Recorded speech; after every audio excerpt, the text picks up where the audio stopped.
once again to everyone. And this is a special occasion for all of us because in the 50 years after the death of Leonardo da Vinci, we have the pleasure to celebrate here in the context of the Cardiothoracic Surgery meeting, and it's a great satisfaction for me. Before starting, however, I would like to thank one of our members, Professor Francis Wells. Without his invaluable contribution, we may not be able to make all the success of the celebration of Leonardo da Vinci. He will be one of our speakers today with a special interest in the Leonardo relationship with the cardiac chamber and with the cardiac valve. But first of all, I would like to welcome our distinguished guest. The first guest is Professor Martin Kemp, Emeritus Professor at the University of Oxford. He is a well-renowned and well-known expert on Leonardo da Vinci. We'll be following by Dr. Lorenson. He's actually a medical doctor with a special interest in history and in anatomy. And that's how is the link with Leonardo da Vinci. And then we'll be followed by Stefania Tagliamento. She actually lives in a village very close to the Vinci, where the original village where Leonardo da Vinci was born. And she has been working very closely with the Pedretti, that is the other famous expert name, well-renowned in the world, that unfortunately passed away 2 years ago. And finally, we'll be closed by Professor Wells, they already thank for his contribution, and he will speak about Leonardo and heart. But now, let's start with the first speaker. I call to the podium Professor Emeritus Martin Kemp.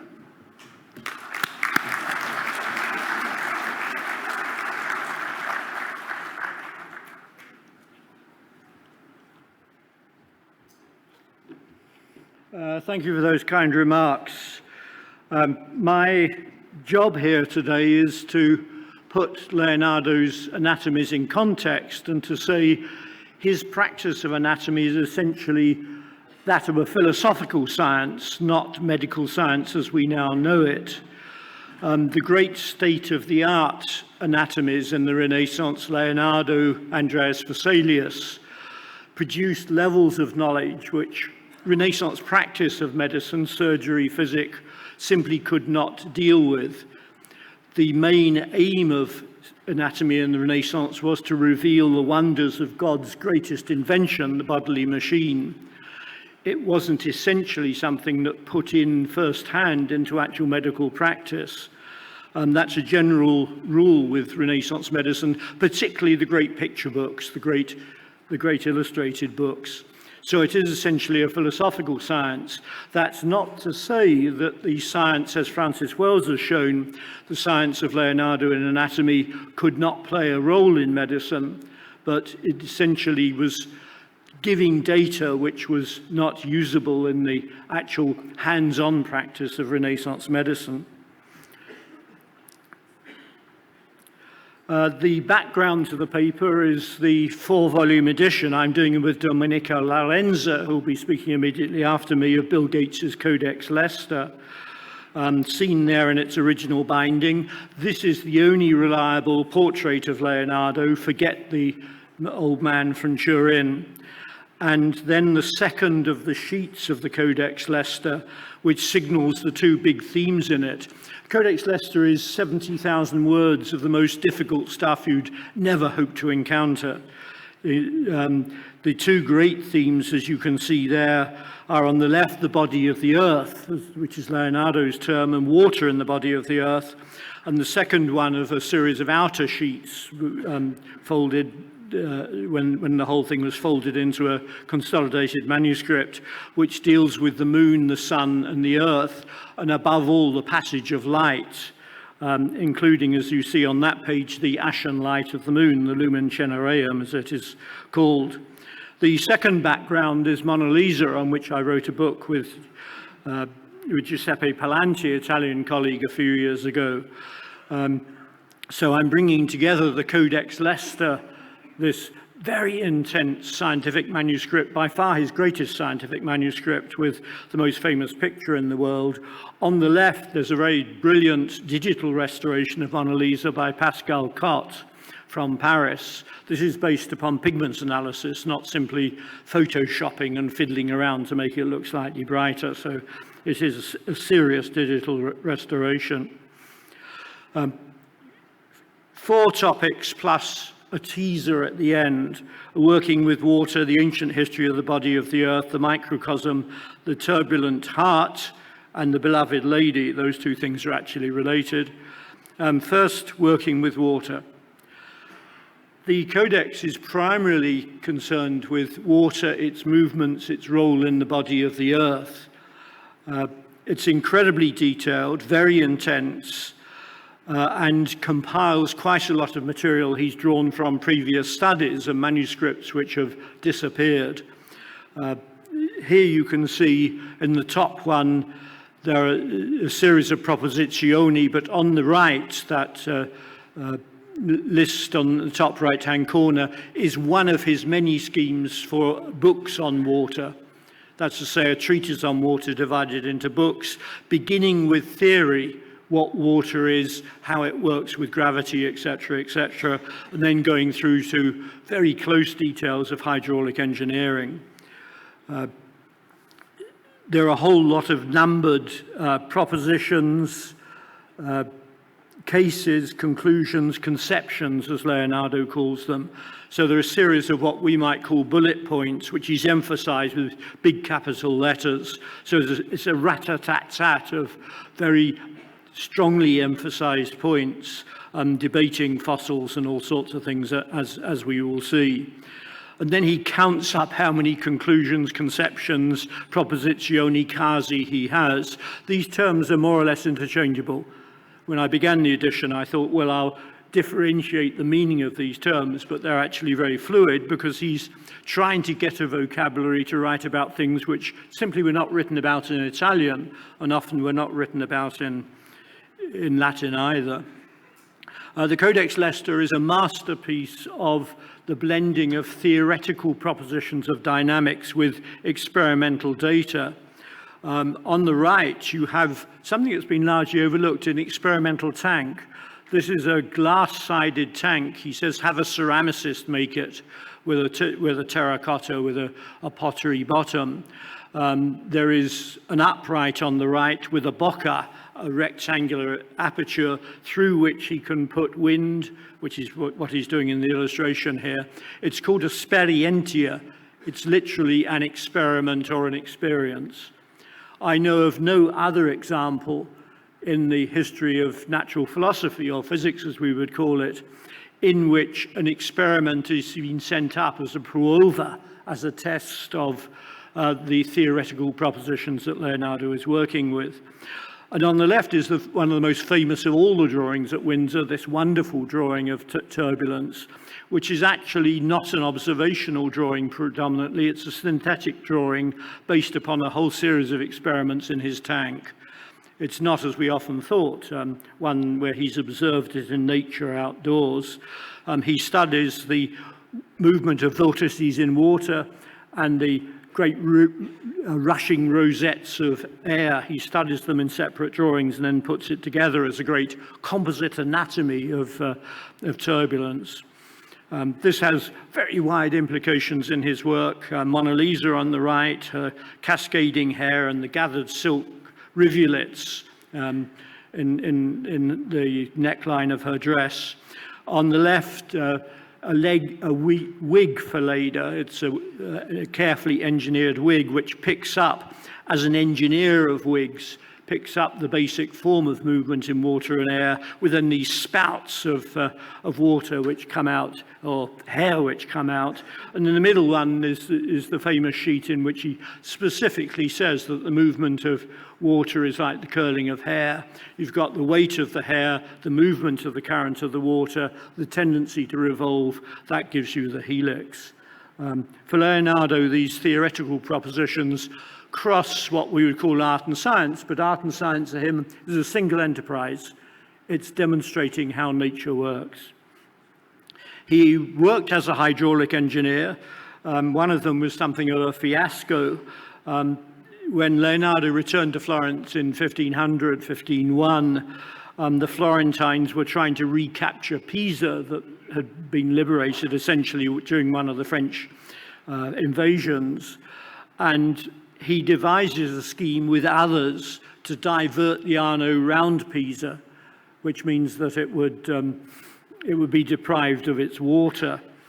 This is a map made in that connection, envisaging breaking out, doing a rotura of the Arno to take it south and to get it to join the sea, not having to pass through Pisa and the port of Pisa on the maritime coast. The drawing on the right, you can see the little vertical line which says rotura d'Arno, rupture the Arno. A committee set up and put it in practice, and like most things with committee, it proved something of a disaster, and they abandoned it after a certain amount of vigorous digging. The Arno refused to be pushed around in the way that they wanted. Machiavelli was a great supporter of the regime, of the scheme. Alongside that, he begins to think about a great peacetime canal which would bypass the non-navigable sections of the Arno. On the right is Florence. Then there's this great curving arch which goes through Prato in Pistoia, and it then comes down, curves down again to encounter a lake and to be able to feed into the Arno. This is not an anti-Pisa scheme because it's feeding in to the east of Pisa rather than trying to divert it round. Extraordinary map. It's what I call the Jackson Pollock of the map maker's art. But it's a scaled map. There's a great sense of the living body of the Earth. Leonardo could never draw a map without it living. But it is scaled. There's a scale along the bottom and it's pricked through for transfer. So this is part of a precise demonstration, dimostrazione, as Leonardo would call it, and not simply a wild graphic fantasy. The route he chooses, and there you've got another one of the maps where he's showing Prato in Pistoia, is exactly that of the A11, the Autostrada Undici. The Autostrada does not go back south towards the Arno to Pisa, but goes across to join the Genoa motorway. But Leonardo got the levels basically right, and there's a bit of the motorway. If you drive that motorway, you see Prato, Pistoia, and that's the route that Leonardo follows. It looks like a very long way round, but in between there was a lot of non-navigable bits of the Arno and Montalbano. And in looking at this, Leonardo observes what we would now call fossils in strata. He didn't call them fossils, he called them shells, nichi. But he knew they were ancient, he knew they were laid down in successive deposits, that there wasn't simply a biblical deluge. There are a whole series of floodings, inundations, and long-term changes in the body of the earth. There is a practical dimension to it. We think of Leonardo as a dreamer. He writes, the Arte della Lana, the wool guild, makes the canal and takes the income. The canal passing through Prato and Pistoia, emptying into the lake. It will be without locks and more durable and will give more income from the places through which it passes. This canal cannot be excavated for less than 4 denarii per braccio, an arm's length, paying each labourer at the rate of 4 soldi per day, and he then goes on to explain further. So there's a lot of logistics in this, and one of the difficulties of carrying out this sort of scheme in Florence is that Florence was nominally a republic, and in fact a republic when Leonardo is working with it. So you haven't got a single tyrannical ruler like the Sforzas or Visconti in Milan to implement these huge schemes, even with sponsorship from the guilds and the making of profits from agricultural drawing off of water and, of course, tolls for the ferries. We have some drawings which are actually evidence of practical, detailed hydraulic engineering. On the left there, the Arno and Mugnone, and the drawing on the right is a zooming in of a section towards the bottom left of the picture. And he's explaining here with left to right writing. He's actually doing it so it can be more legible than his normal mirror script. He's explaining the way in which these two weirs with their perforations are causing the scouring of the bank with this great vortex. And rather surprisingly, there's then a kind of rebound that scours out even more of the fortified bank further down. Whether these are ever submitted to the Florentine authorities, we don't know, but he's clearly working his way towards an explanation, and presumably an explanation as to how to prevent this damage.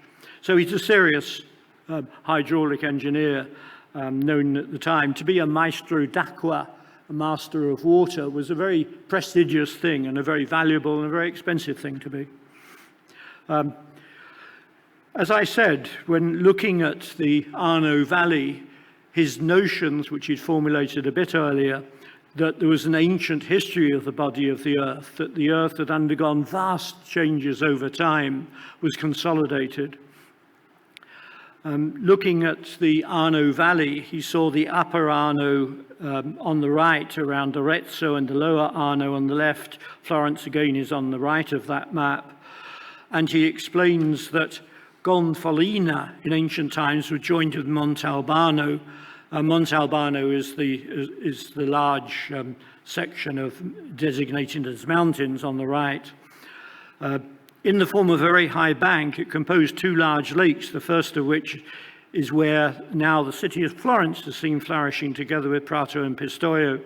And Montalbano, this long strip of Montalbano, continued the remaining part of the bank until where Sarra Valle is now located, and the upper part of the Valdarno. Above here, as far as Arezzo, a second lake was generated, which emptied its waters into the above-mentioned lakes. And he envisages the Mediterranean coming in right all the way, basically, to Montalbano. An image of extraordinary change and utterly innovatory in geological terms. No one had envisaged these great changes in exactly that way. And he sees shells. He sees these strata, these rows of nicchia, these rows of what we would call fossils.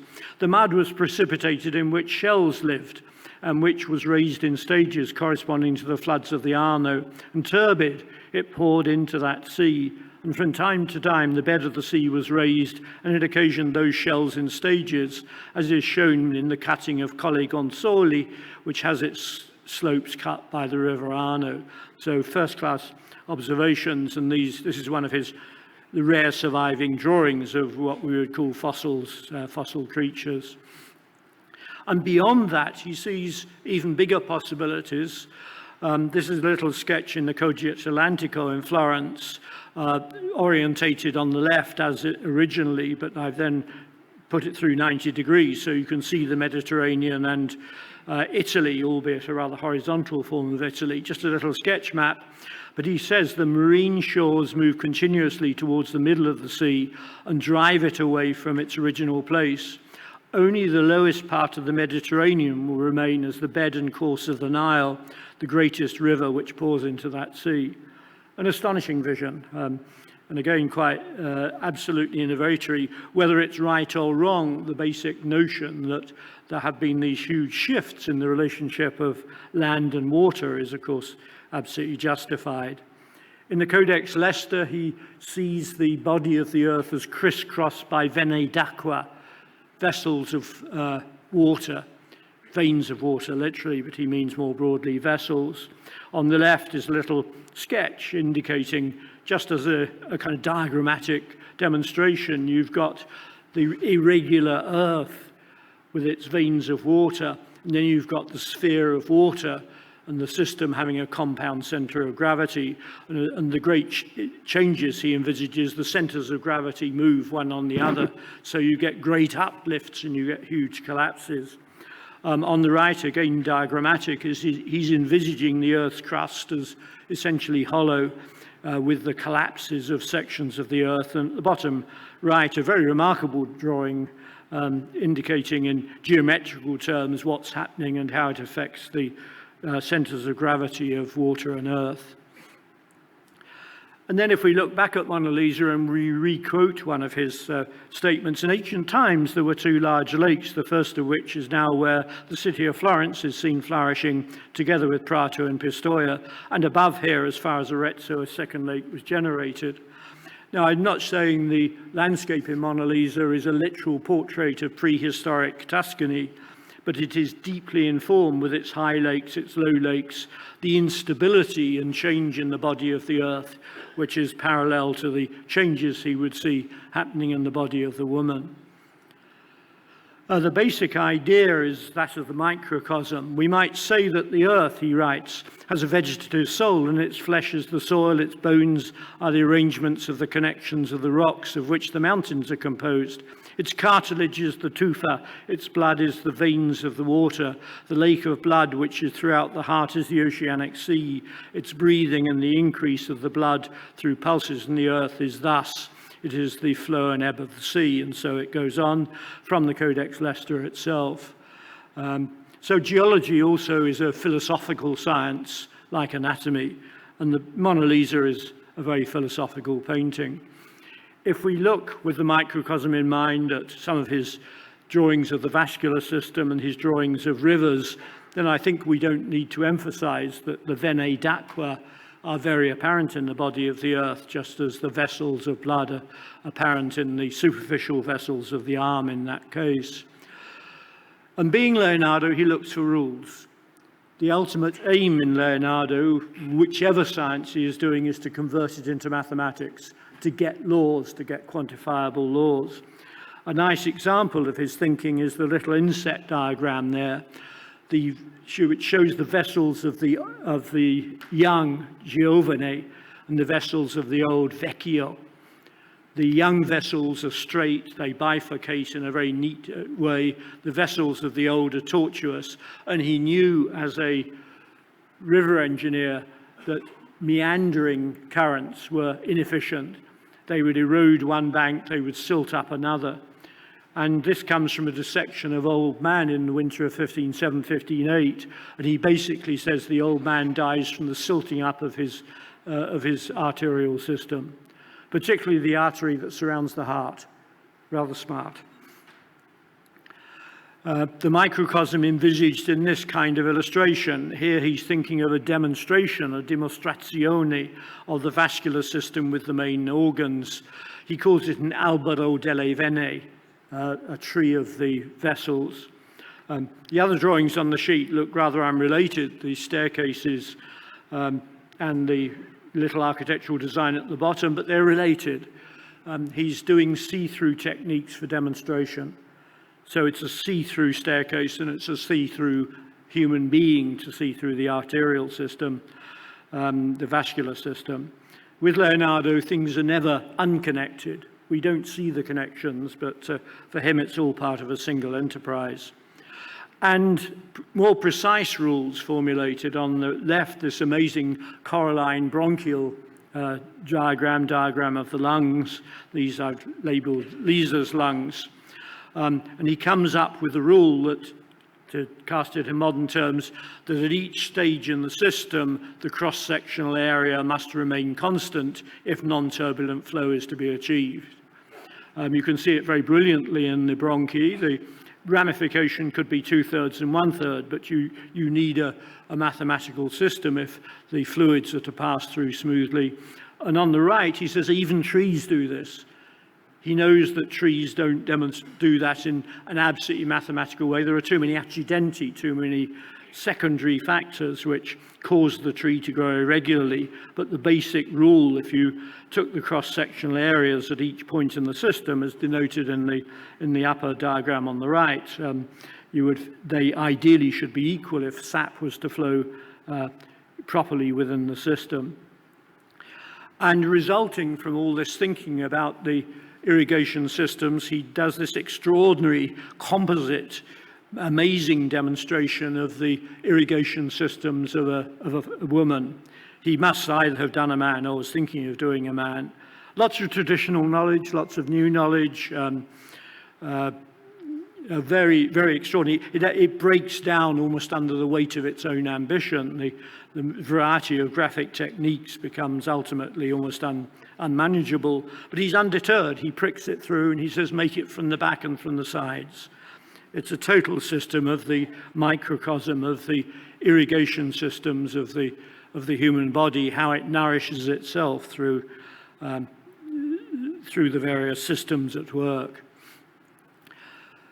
And then zooming in further into the anatomy, Francis Wells will be saying more about Leonardo and the heart, looking at the tricuspid valves, the pulmonary or aortic valves, in an ox heart, as Francis has shown absolutely conclusively.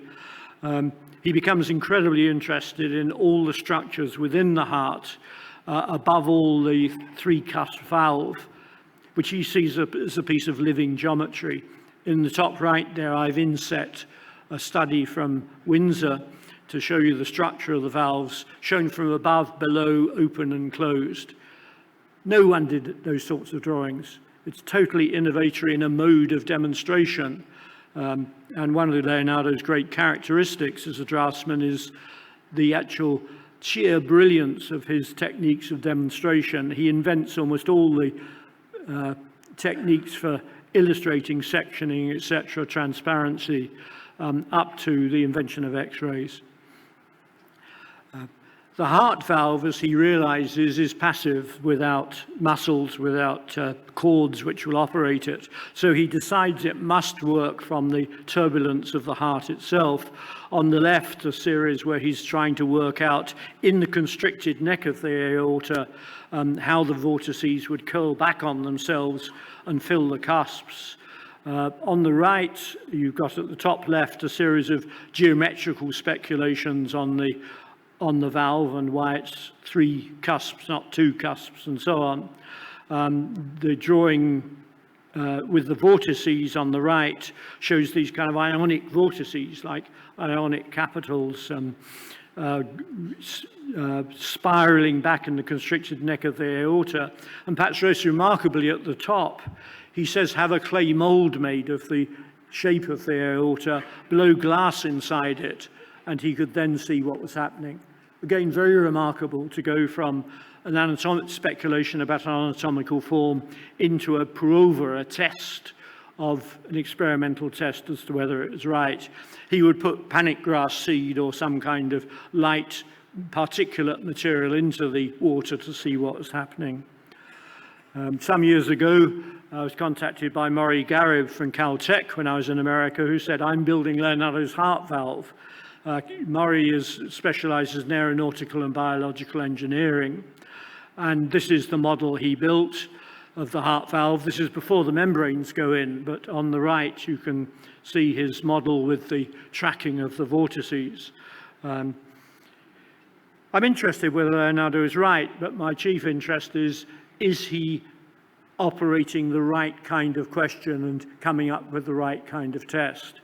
There's plenty that's wrong in Leonardo's anatomy, but there's always a sense that he knows where the action is and where the potential answer lies.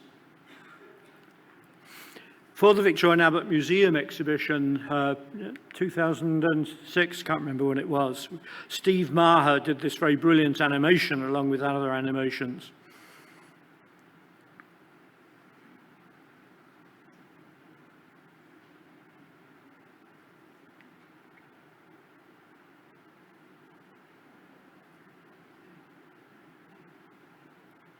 Keep your eye up on the little valves on the left.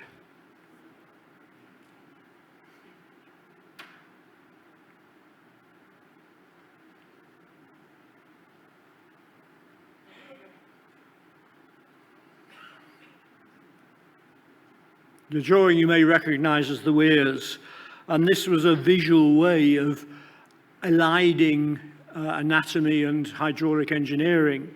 And I defy anybody to write a 250-word exhibition label explaining that.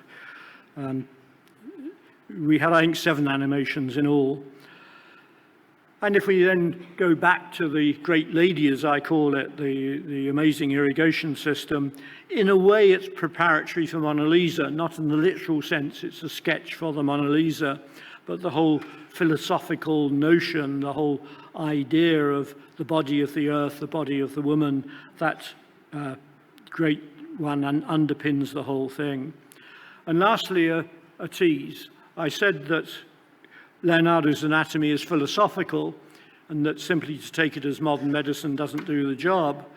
We may think, in what I've been saying, we've got some way to understanding Mona Lisa as a picture of the microcosm, the body of the woman, the body of the earth. But that's only part of the story. With Leonardo, we've got intelletto and poesia. We've got scienza and fantasia, and the fantasy is immensely important. So his ideal is to understand nature so well you can imaginatively recreate nature through poetic processes of imagination. And the concentration in Renaissance love poetry is on eyes and lips. Read Dante on Beatrice, read Petrarch on Laura. The focus is upon the magic mysteriousness, very different from science in a way, but it is, for Leonardo, it's part of the same thing. And I'll finish with a quotation, just as this teaser about Leonardo and poetry, the beloved lady or beloved ladies of Renaissance imagination. This is from the Vita Nuova, where he provides a commentary on his own poem. And the section on the poem talks about eyes and lips. And I'll just read this out, and this will finish with a bit of poetry to remind ourselves that for Leonardo, intelletto and fantasia are part of the same thing. Since the soul operates principally in two features of the face, because there all three natures hold sway, each in its own way, that is in the eyes and the mouth, then that is where it strives for most adornment, and it directs its whole attention to creating beauty there as profoundly as it can. Delight, I maintain, is generated in these two features when I say in her eyes and in her sweet smile. In her eyes and in her sweet smile is the bit in the poem.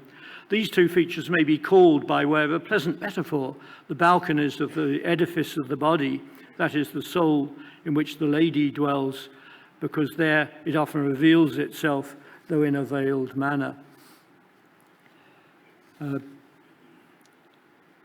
So this is just to say, what we have to do is not to think that Leonardo's anatomies are just anatomy as we see them.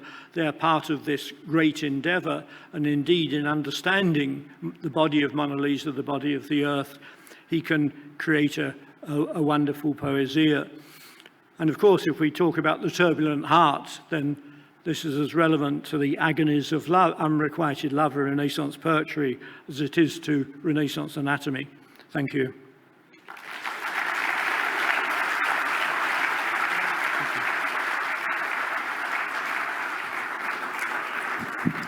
Thank you, Professor Kemp.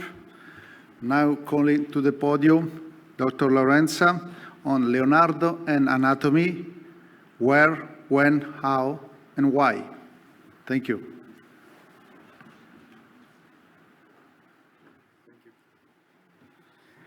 Thank you. Okay, so I would say the best way to introduce Leonardo's anatomy is to look at three of his anatomical drawings.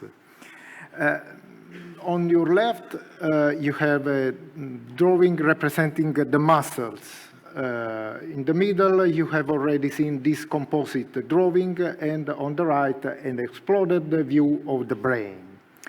Leonardo studied every aspect of anatomy, from the muscles to the urinary system, from the heart to the brain. His studies place us before the unique case in the history of science of a great anatomist who was at the same time one of the greatest draftsmen in Western art. Hence the visual and content complexity of his anatomical drawings, dissective drawings, compositive drawings, exploded visions, and so on. So on your left, you have a dissective drawings, which represents the situation as more or less as you can see it on during the dissection. In the center, you have a composite drawing in which different anatomical systems, various anatomical systems, are portrayed simultaneously in the same image, what we nowadays call topographic anatomy. On the right, you have an exploded view of the brain. So very, very innovative kind of representation for the time. And this was possible because Leonardo was not only a great anatomist, but also a great draftsman, a great artist. But how, where, and why an artist turned into an anatomist in all respects? The answer must first of all be sought in 15th century Florence, in which the young Leonardo formed. Here, various artists, such as Antonio del Pollaiolo, had begun to study anatomy with the aim of creating a realistic representation of the human body in art. Their purpose was a radical imitation of the natural forms in art, in this case, the human body, trying to understand its internal anatomical causes. Leonardo's first anatomical studies, carried out between Florence and Milan, where he moved when he was about 30, his first anatomical studies belong in great part to artistic anatomy. From the representation of the muscles at the base of the movement of arm and head in a painting such as the Saint Jerome, of course, you recognize how the muscles on the right are an attempt to give a sense of the anatomy of the base of this very complex movement, the arm on one side and the head on the opposite, so this stretching. So this is artistic anatomy, and also artistic anatomy is represented by these studies carried out between Florence and Milan in these early years. The latter have a more or less direct link with contemporary paintings, as suggested by this comparison between the anatomical drawing with the study of the anatomical basis of the pronation and supination of the arm, and the right and hand and arm of the Madonna in the Virgin of the Rocks. Of course, the drawings you see on your right is a detail from the previous sheet, anatomical sheet. So we are in a realm, in a field of artistic anatomy. However, Leonardo soon overcame the horizon of artistic anatomy, and perhaps already starting from his early years in Florence, as this famous drawing, recently dated to his early years, would demonstrate. This drawing is based on traditional theories and therefore contains several anatomical errors. For example, the form of the liver, this is the liver, the form of the liver is very wrong and is similar to the form of the heart here. Perhaps a reflection of the famous medieval scholastic speculation concerning the very debated primacy. So, not anatomically speaking, this drawing is not correct. However, the importance of it, besides its content, lays in its language. It aims to visualize in a convincing way anatomical notions that contemporary doctors just expressed in text or schematic images. The drawing of Leonardo represents everything that the contemporary image on your left, the contemporary image in the manuscript of the Florentine Dr. Lorenzo da Bisticci lacked. Pathways of the veins and even their organs of origin and physiological connection, heart, liver, urinary system, all lacking in the image from the manuscript of the Dr. Lorenzo da Bisticci on your left, all represented in Leonardo's drawing. You see in the drawing from the manuscript of this doctor, you have a more or less schematic representation of the human body, and then only text. The text, by the way, deals with astrological notions important in the practice of the phlebotomy, the cut of the veins for therapeutic reasons. So the difference is important. In Leonardo's case, you have anatomical forms represented, veins, etc. Nothing in the medical image from the same period. In Milan, Leonardo's artistic anatomy is definitely abandoned in favor of more strictly scientific topics, craniology and the search for the seat of the intellect, the anatomy of animals, in the middle, the anatomy of the bear, of the leg of a bear, and human reproduction. This is the famous drawing representing a coitus in section. So all of this is scientific anatomy. After coming back to Florence in 1500, on the one hand, Leonardo studies scientific topics in connection with the dissection of an old centenarian.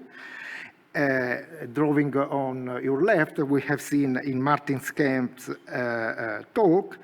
On the other, we have a revival of artistic anatomical studies in an almost Michelangelesque style. Two examples here on the right, with this strong muscular style. Back in Milan, and during the late years in Rome, Leonardo's studies were focused again on scientific topics, embryology, the heart, muscles and bones. As we can see, the Florentine context seems to stimulate more artistic anatomical studies. Indeed, Florence will remain the center of artistic anatomy throughout the 16th century, while not one of the great Renaissance illustrated anatomical treatises by the scientists will be conceived or published there in Florence. Let's consider now more scientific aspects of Leonardo's anatomical research. Leonardo not only studies all anatomical organs beyond muscles and bones of artistic anatomy, but also considers philosophical topics. In Leonardo's time, an integral part of anatomy, because anatomy was a branch of natural philosophy. Natural philosophy was the name for what we call now science. So there was in every field a close connection between science and philosophy, because science was natural philosophy. For example, in the skull studies, dated 1489, Leonardo searches for the seat of the soul, what he calls common sense or intellect. And he writes, for example, the soul appears to reside in the seat of the judgment, etc. But these skull studies deals with the seat of the soul, anima. So a mixture, a link between anatomy and philosophy. Later on, in the embryological studies, began in Milan around 1509 and continued in Rome later on, he studied the origin of life and moved from anatomy to the consideration of more philosophical topics. And it was precisely this philosophical side that caused the troubles Leonardo had conducting dissections in a Roman hospital. In a letter addressed to Giuliano de' Medici, the Pope's brother, the son of Lorenzo il Magnifico, Leonardo let his patron know about these troubles. A German technician working in the Vatican slanders Leonardo and tries to convince the Pope to forbid Leonardo to go to the hospital. Now, Leonardo did the dissections not in a secret place, but in a public hospital, where the autopsies realized in order to discover the cause of a death were frequently occasions to get anatomical knowledge. We can therefore suppose that the charges were not based on the dissections themselves, but on the philosophical side of his research. Precisely in this period in which Leonardo is in Rome, a papal bull was issued. The Church regards the rules to be followed by the natural philosophers, among whom were the anatomists, when they touched the topics such as nature and origin of the soul and its relation with the body. A direct consequence of the papal bull was the condemnation and public burning of the treatise on the immortality of the soul, published by the natural philosopher Pietro Pomponazzi in 1516, exactly in the same years in which Leonardo was doing these embryological dissections in Rome. Embryology, a study of the period in which the fetus grows and acquires life, was a field which easily conducted anatomists to wonder about the problem of the soul. Leonardo is not an exception. While studying the relation between mother and fetus, he considers problems such as if the fetus has its own soul and life, or is under the tutelage of the mother's soul. Therefore, he considers philosophical problems, which in that time was very dangerous. This philosophical side of Leonardo's late anatomical study was maybe the cause of the calumnies against him and his dissections in Rome. The basic problem was to show that the soul was too connected to the body. So the danger was to appear too materialistic. This was the main problem for natural philosopher in this period. Of course, a problem from a theological point of view. As far as concern dissections, the first clearly documented human dissections by Leonardo date back to the first years of the 16th century in Florence. The famous description of arteriosclerosis of the old man's vessels is among the outcome of these dissections of an old man and of a 2-year-old child, with the comparison between the tortuous vessel in the old man and the straight ones in the young. On your right, you see the straight vessels of the young. The word up, the drawing is giovane, and on the left, the tortuous vessels of the old man, vecchio. These dissections took place in the Florentine hospital of Santa Maria Nuova. This is on the right, this is how the hospital looks today. Still works, still active hospital. The registers of the hospital, an example on your left, the ancient registers of the hospital from the years in which Leonardo made dissections there, are very precise in listing the date of entrance and death of each bedridden person. But, unfortunately, they do not indicate the age and therefore do not allow us to find the year in which an old centenarian and a 2-year-old child died at the same time. So the exact year in which Leonardo did this comparative dissection. The hospital was also a didactic and research center because doctors were obliged to train at least 3 aspiring doctors at a time.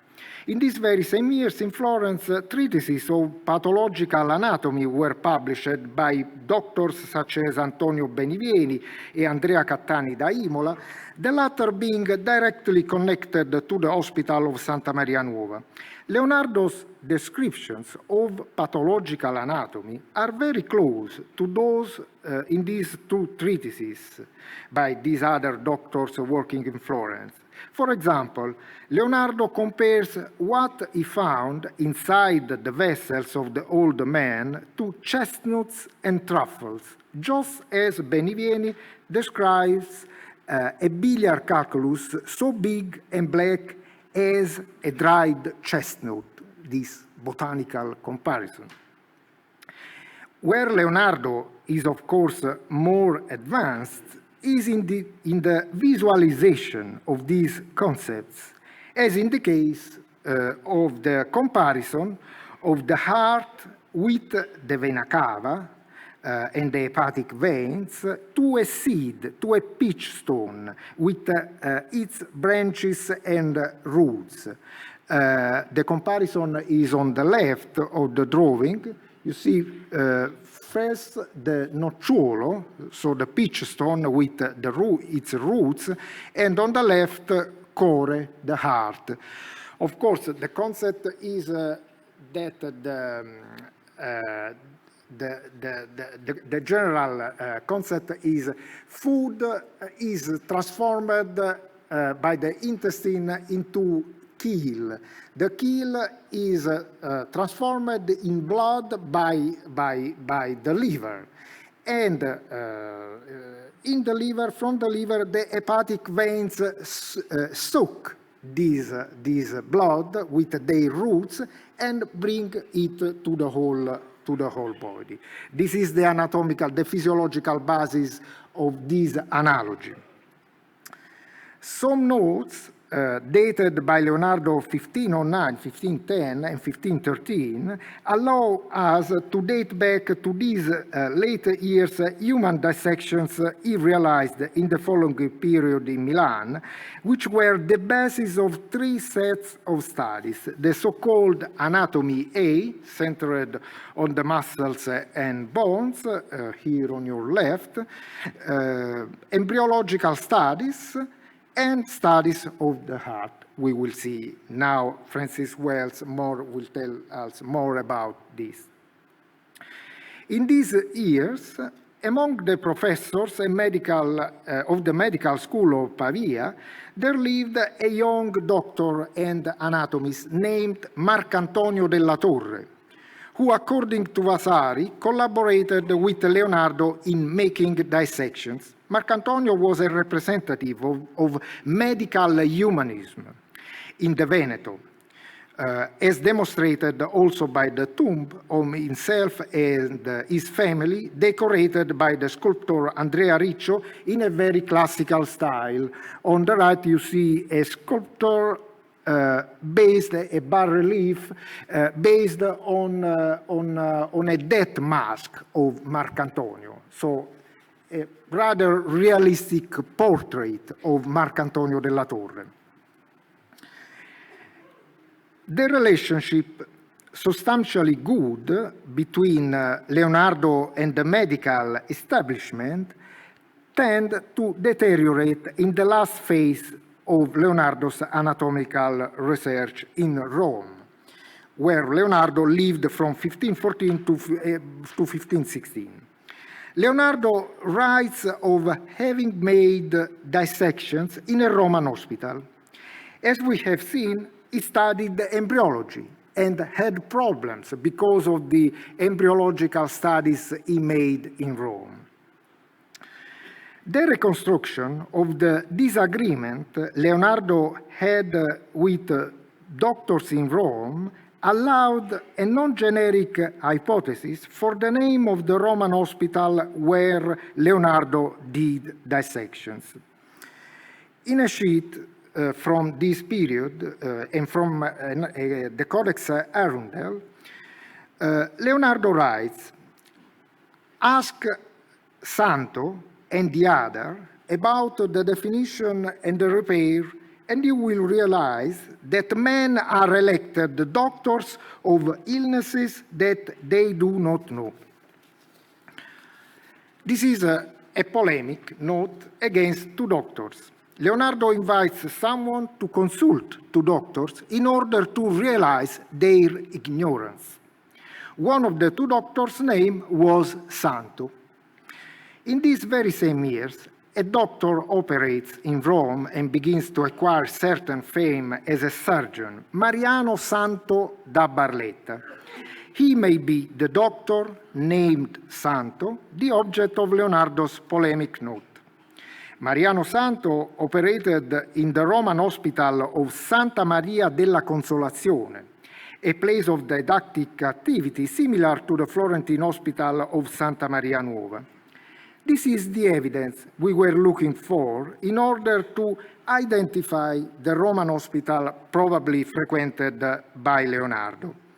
The hospital of Santa Maria della Consolazione, at the foot of the Capitoline Hill, not far from modern Piazza Venezia. This hospital was specialized in surgery and included a ward for women. There was a tradition of anatomical study developed along the following centuries. It is therefore likely that this was the Roman hospital where Leonardo did dissections and, in particular, embryological studies. At Santa Maria della Consolazione, a conflictive situation arose between the artist anatomist Leonardo and the professional anatomist Mariano Santo da Barletta. We do not know the precise reasons for this conflict. Perhaps doctors who for centuries had tried to distinguish their scientific-based knowledge from the many improper practitioners such as the Berbers, these doctors saw the artist anatomist Leonardo as a further improper invasion of their own field, of their own scientific field. What certainly occurred was that these two individuals, the doctor anatomist Mariano Santo and the artist anatomist Leonardo da Vinci, departed from each other, anticipating a divorce that would soon regard their worlds. In the following centuries, some artists will continue to study anatomy, but only gross anatomy, of muscles, basically of muscles and bones, whereas professional anatomists will be more and more interested in minute anatomy until the use of the microscope, and will contact the artists only to realize the plates for their treatises, whose content was wholly established by the scientists, by the authors of the treatises, so by the doctors. Leonardo was, on the contrary, as I said at the beginning, a skillful anatomist and, at the same time, one of the greatest draughtsmen in Western art, a unique case in the history of science. Thank you.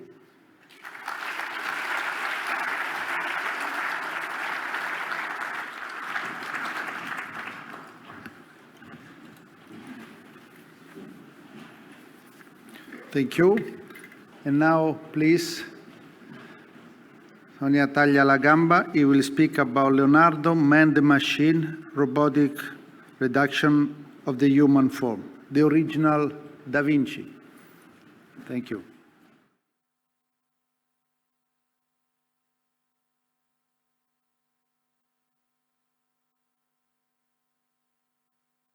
On the subject of the movement, mutation, and incessant transformation of the natural world, according to the phenomena of consumption. This was the thought that led him to shape his personal intuition of the world and nourish the incessant learning of the mechanical universe that was at the base of his dynamic conception of nature. To emphasize the strict adherence between heart and thought, one of the most fascinating subjects explored by Leonardo was the study of the lines of force that were visually expressed in diagrams, characterized by a naturalistic research of extraordinary incisiveness, such as to turn them into complex drawings, especially starting from 1508 and 1510. Among these may be include some water studies, as Professor Kemp pointed out, whose vortices and whirlpools are sketched in some pages of the manuscript A, dated in 1508, and also some anatomical drawings, as for example this one in Windsor, dated in 1510, with the anatomical philosophical studies of the neck and the back muscles, understood as metal wireless or mechanical devices. It is particularly in the last French drawings that the lines of force seems to become the absolute protagonist, and the images become the graphic demonstration of mechanical laws. This is tangible in this folio, in which Leonardo describes with extreme efficacy the movement and the structure of the anatomy of the neck, ad uso di albero di nave, used like a ship's mast, as he himself states, and also in the drawings of deluges, whose lines discipline the impetus and the unleashing of the elements according to an harmony or an order of destruction.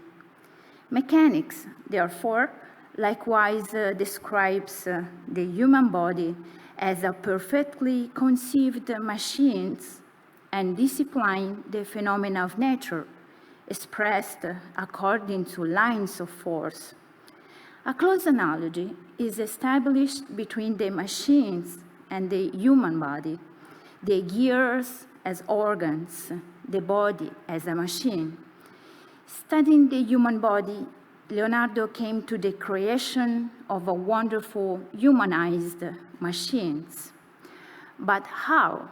Which was the weight of tradition?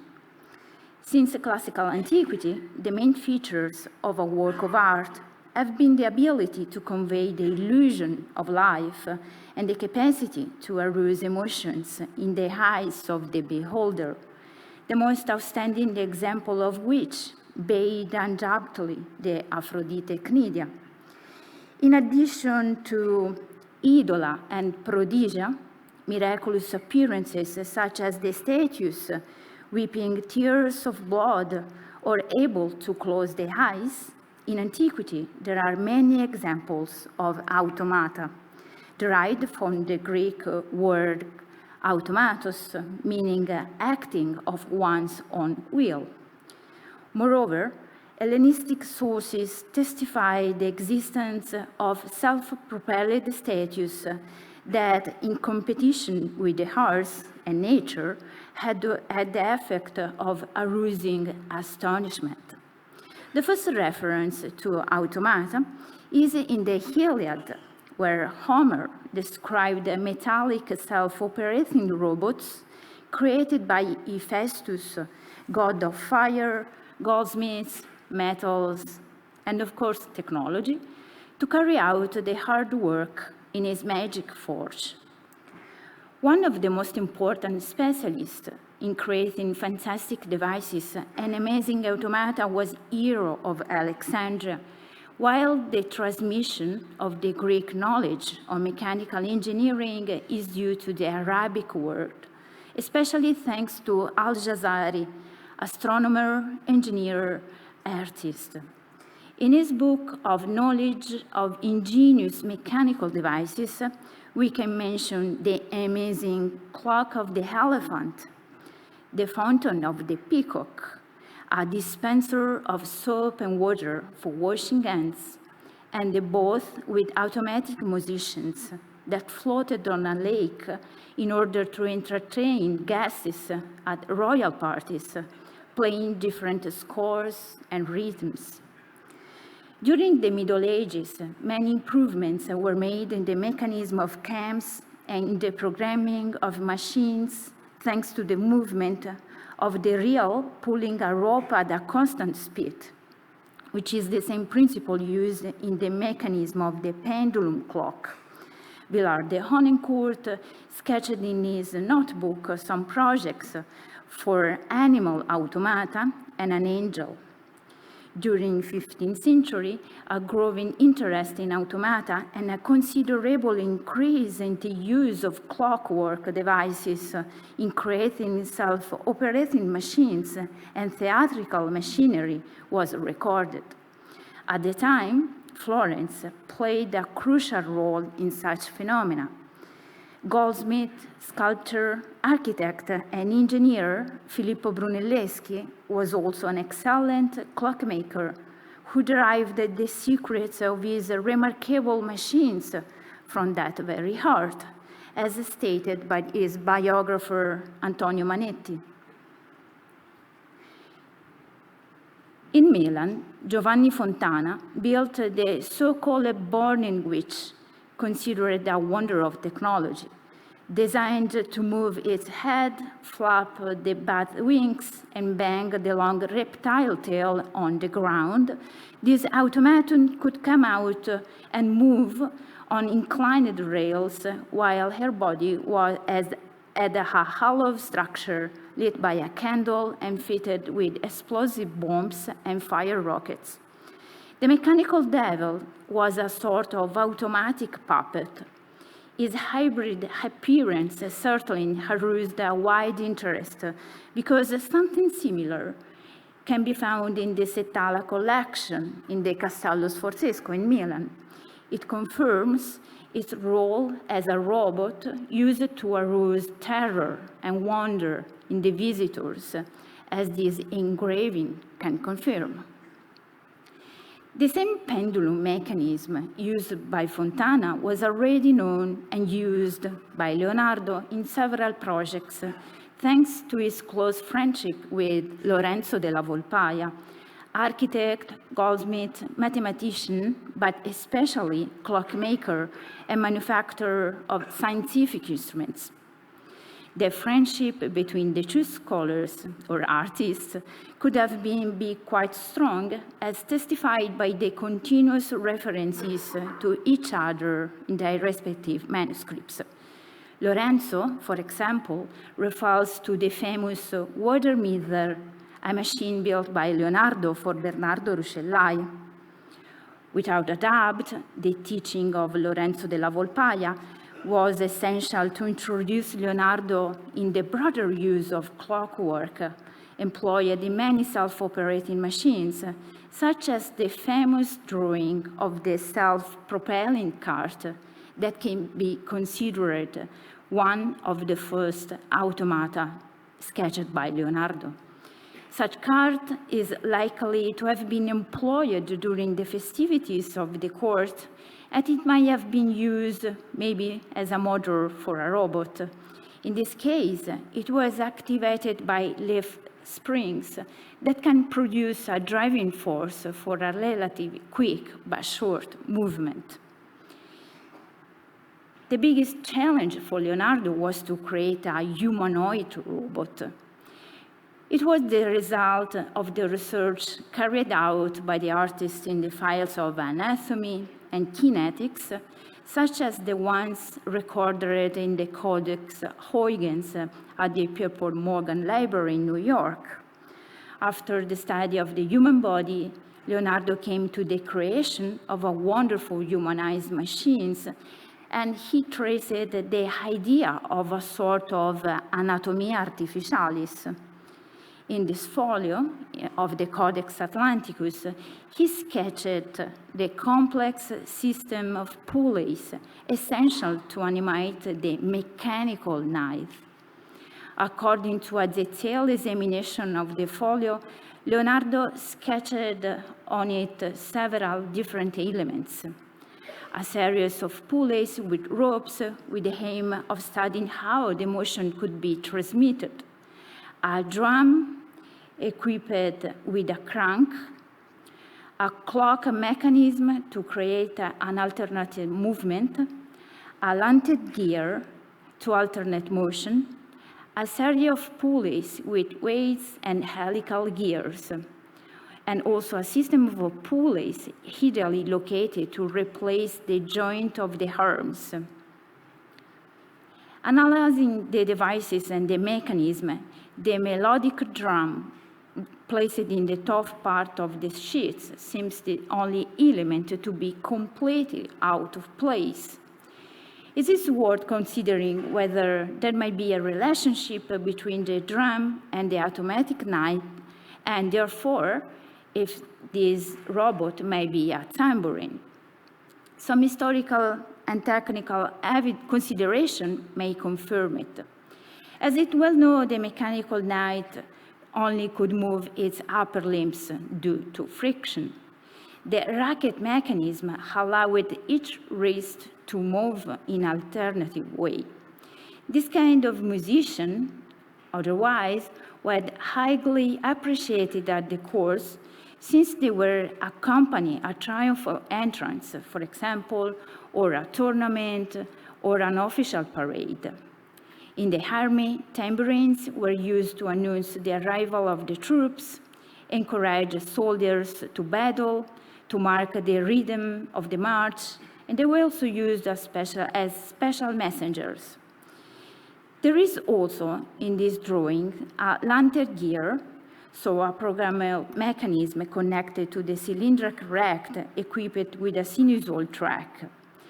And if built, it could be programmed with the placement or a lack of pegs in order to alternate sequences of rhythm, such as in the both that we have seen by Al-Jazari and in the military drum sketched by Leonardo himself.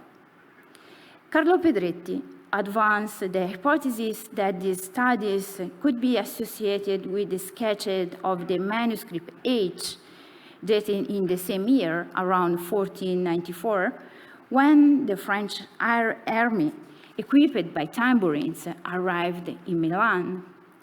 Furthermore, tambourines are depicted in the most important books of that time, such as in the beautiful Libro d'Ore and also in the Sforziade. Therefore, an automatic tambourine would be incredibly appreciated at the Milanese court. Later, in 1590, Lomazzo described among the technological virtues of Leonardo the way of making birds fly and the way of making lions move using wheels. Another outstanding automaton was the mechanical lion, probably built in Lyon, in France, in 1515 as a political allegory of the alliance between Medici and Florence with France, that had to walk in front of King Francis I, stop and open his chest, which was filled with lilies. He also attempts to build flying automata. Is it possible to identify two different prototypes, the mechanical dragonfly and the mechanical bird, with the fundamental difference being the use of coil springs or leaf springs as a charging system? In conclusion, in Western countries, Leonardo was one of the first repositories of this knowledge. As Martin Kemp would say, these automata could also be examples of dream machines. If it be so, they have an interest as projects, as ideas. In the Renaissance, following the regal etiquette of the court, everything had to be shown to the vision of the public, so as the court space might be identified with the space of a theater. Consequently, being Leonardo, as Vasari stated, a talented apparatore di feste, or an organizer of festivities and theatrical stages, the automata fully responded to the vocation of simulation of reality, thanks to the creation of astonishing and marvelous machines, which were greatly appreciated by the court. In fact, the automata represented an unprecedented apex, also Leonardo's technological skills, as a result of the hard-fought battle of the man in competition with the mimesis of ars of nature. Thank you.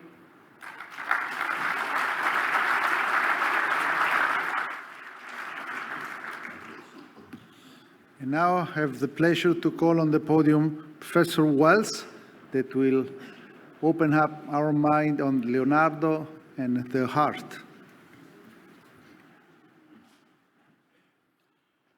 First, thank you, Ruggero, for inviting me to organize this session. I would like to say I feel a little bit like a 32-year-old, very junior registrar in the court of Professor Kirkland, who you will all remember, where I was asked to present in front of Michael DeBakey, Denson Cooley, and Walt Lillihei on my second Saturday there. Presenting in front of the ladies and gentlemen who are expert in this field makes me feel rather nervous, but I will do my best. Leonardo, of course, was a painter, and here's his inscription being entered in the Company of St. Luke in Florence in 1472. And you'd expect him to produce drawings like this, and indeed like this sort of workbook anatomical drawing that we just saw in Paolo's studios as well as his own. But this, why? How interesting. Age perhaps 32, a synopsis drawing. And at this point, I want to make the point that when you read Leonardo, as you've already heard, you hear synopses all over the place, shopping lists, lists of what he's going to do in a book, and all sorts of things like that. And I feel this is a synopsis of his reading at the time of the spiritual parts and the drainage of the fluids, etc., in the body. It's an extraordinary drawing for the period. But I think we have to pay respects to people around his time as well. Leonardo was not this genius from outer space. He was working in the time that he lived, and he knew the work of others. He read widely, and he collected quite a library. And before Leonardo was Mondino de Luzzi, who wrote probably the most important book on anatomy for several centuries, Anatomia Corporis Humanis.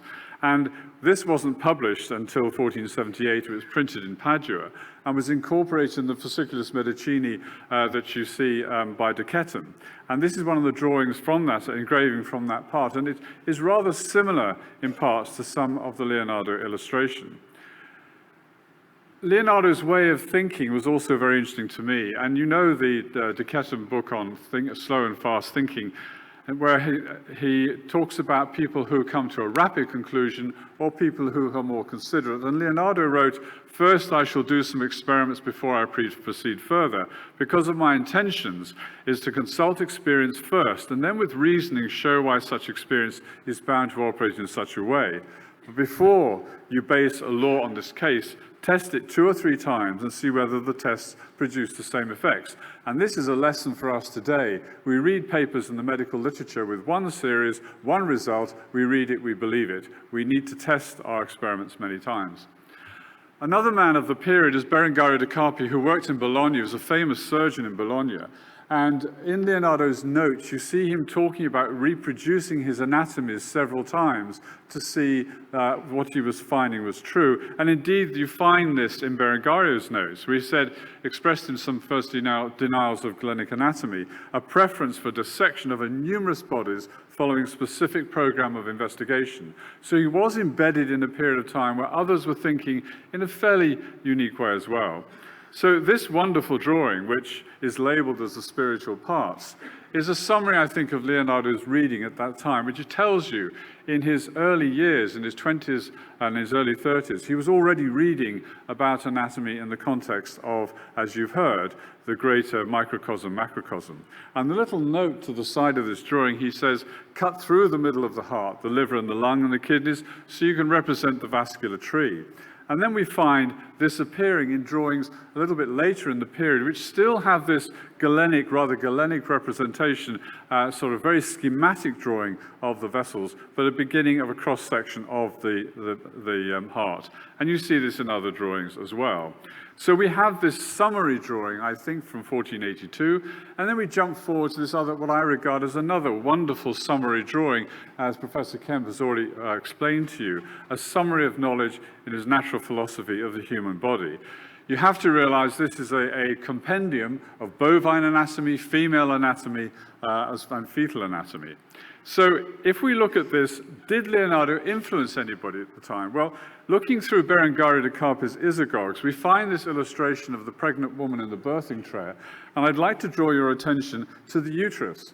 These large lateral horns of the uterus you do not find in the human being. They're in an ox. Because of a quadruped that's pregnant, the placenta is the uterus is bearing down. And here we see it in the first edition of the Isagoges.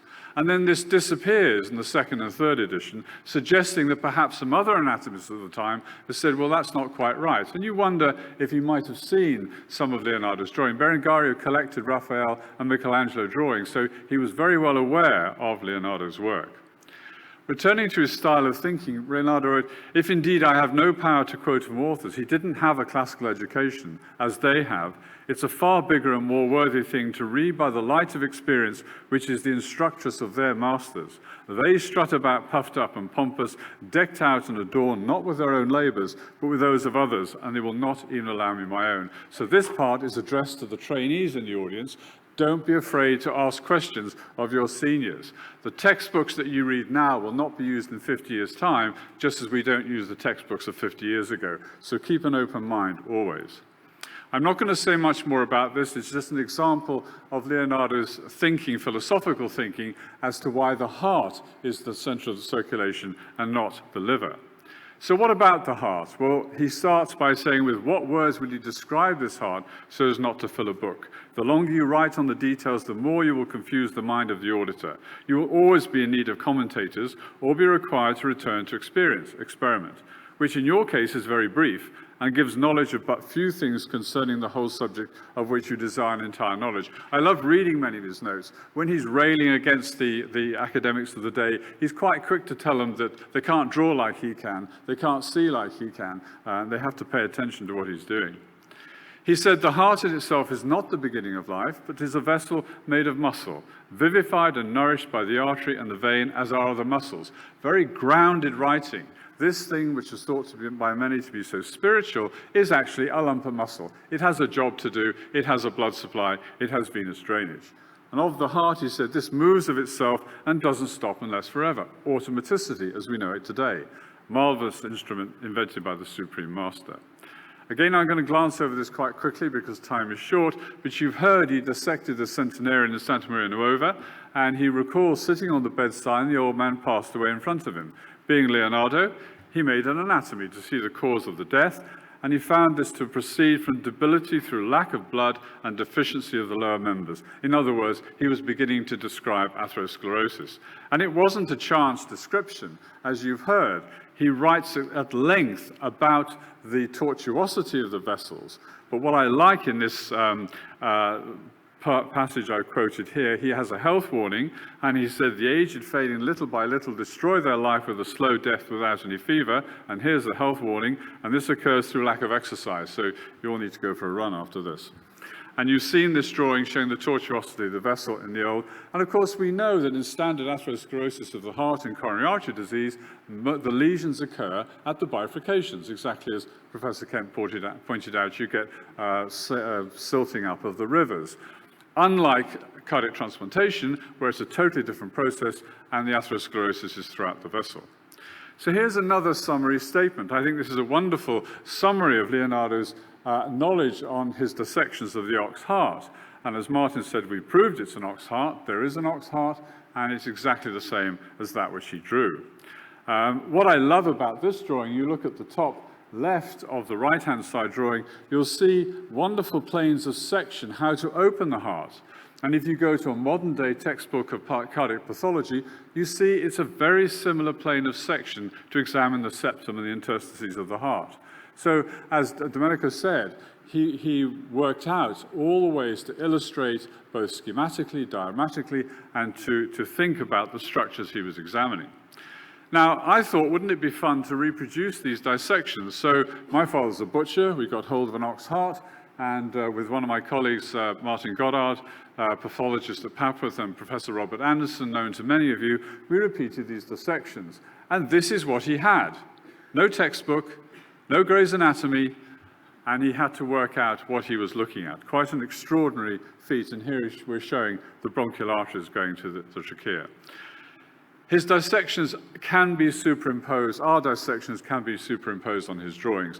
This is the left main coronary artery arising from the root of the aorta, with its division into the circumflex, the main left anterior descending, and it's exactly as Leonardo described it.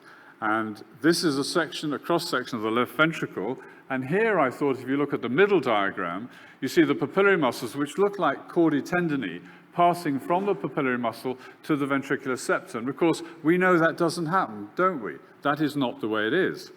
So we took the same plane of section in the ox heart, and lo and behold, it's exactly as he drew it. So what are these structures that we see passing from the papillary muscle to the septum?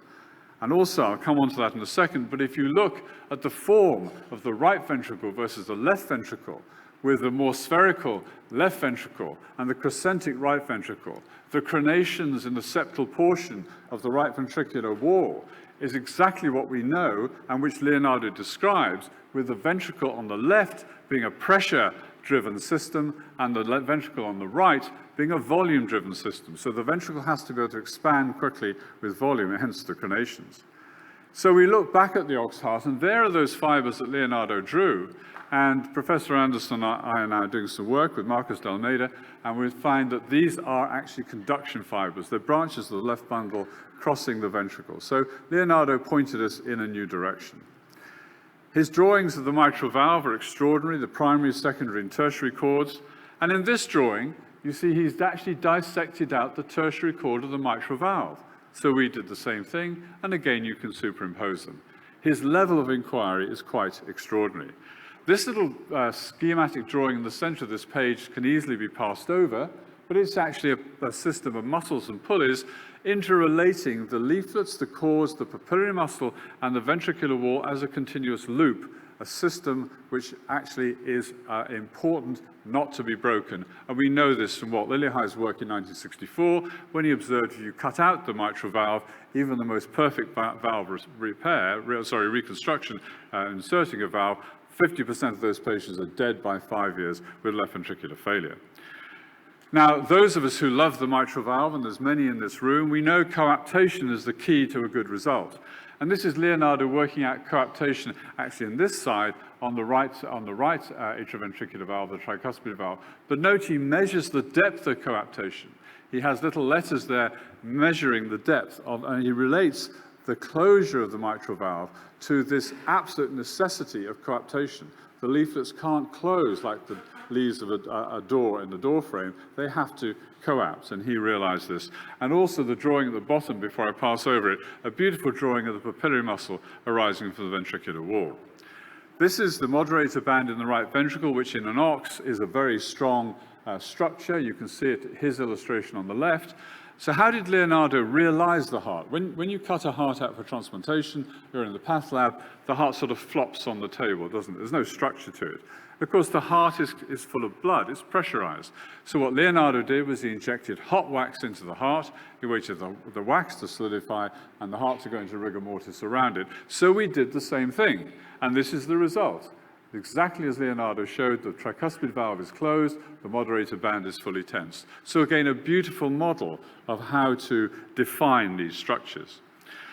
As far as I can see, there is only one representation of a human heart in all of his drawings, and this is, I think, from the Roman period, and Martin will correct me if I'm wrong, and it is this drawing here. And there is a human right ventricle opened up, and you see the difference between this and the ox heart. Humans do have moderator bands, but they're small. There's no moderator band here. But you see from the beautiful arrangement of the tricuspid valve leaflets that, again, you can almost superimpose one on the other.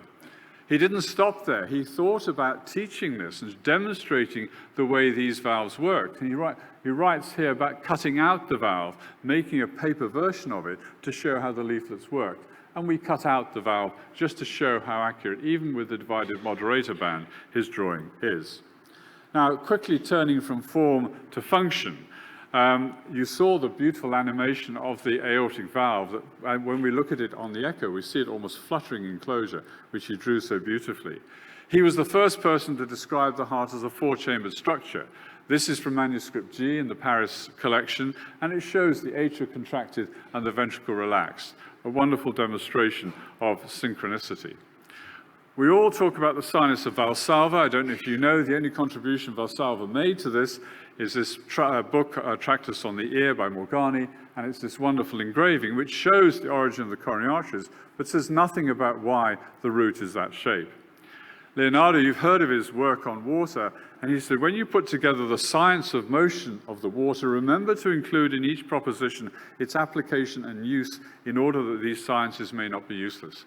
And as Ruggiero showed beautifully in his presidential address, and you know of the work now of developing the sinuses of Valsalva in the implanted roots that we use now, we're using this transference of knowledge. I won't say more about this, it just demonstrates the sinuses and the work that Leonardo did to show how the development of the vortex in the aortic root is so important in unfurling the leaflets, otherwise they wouldn't close properly.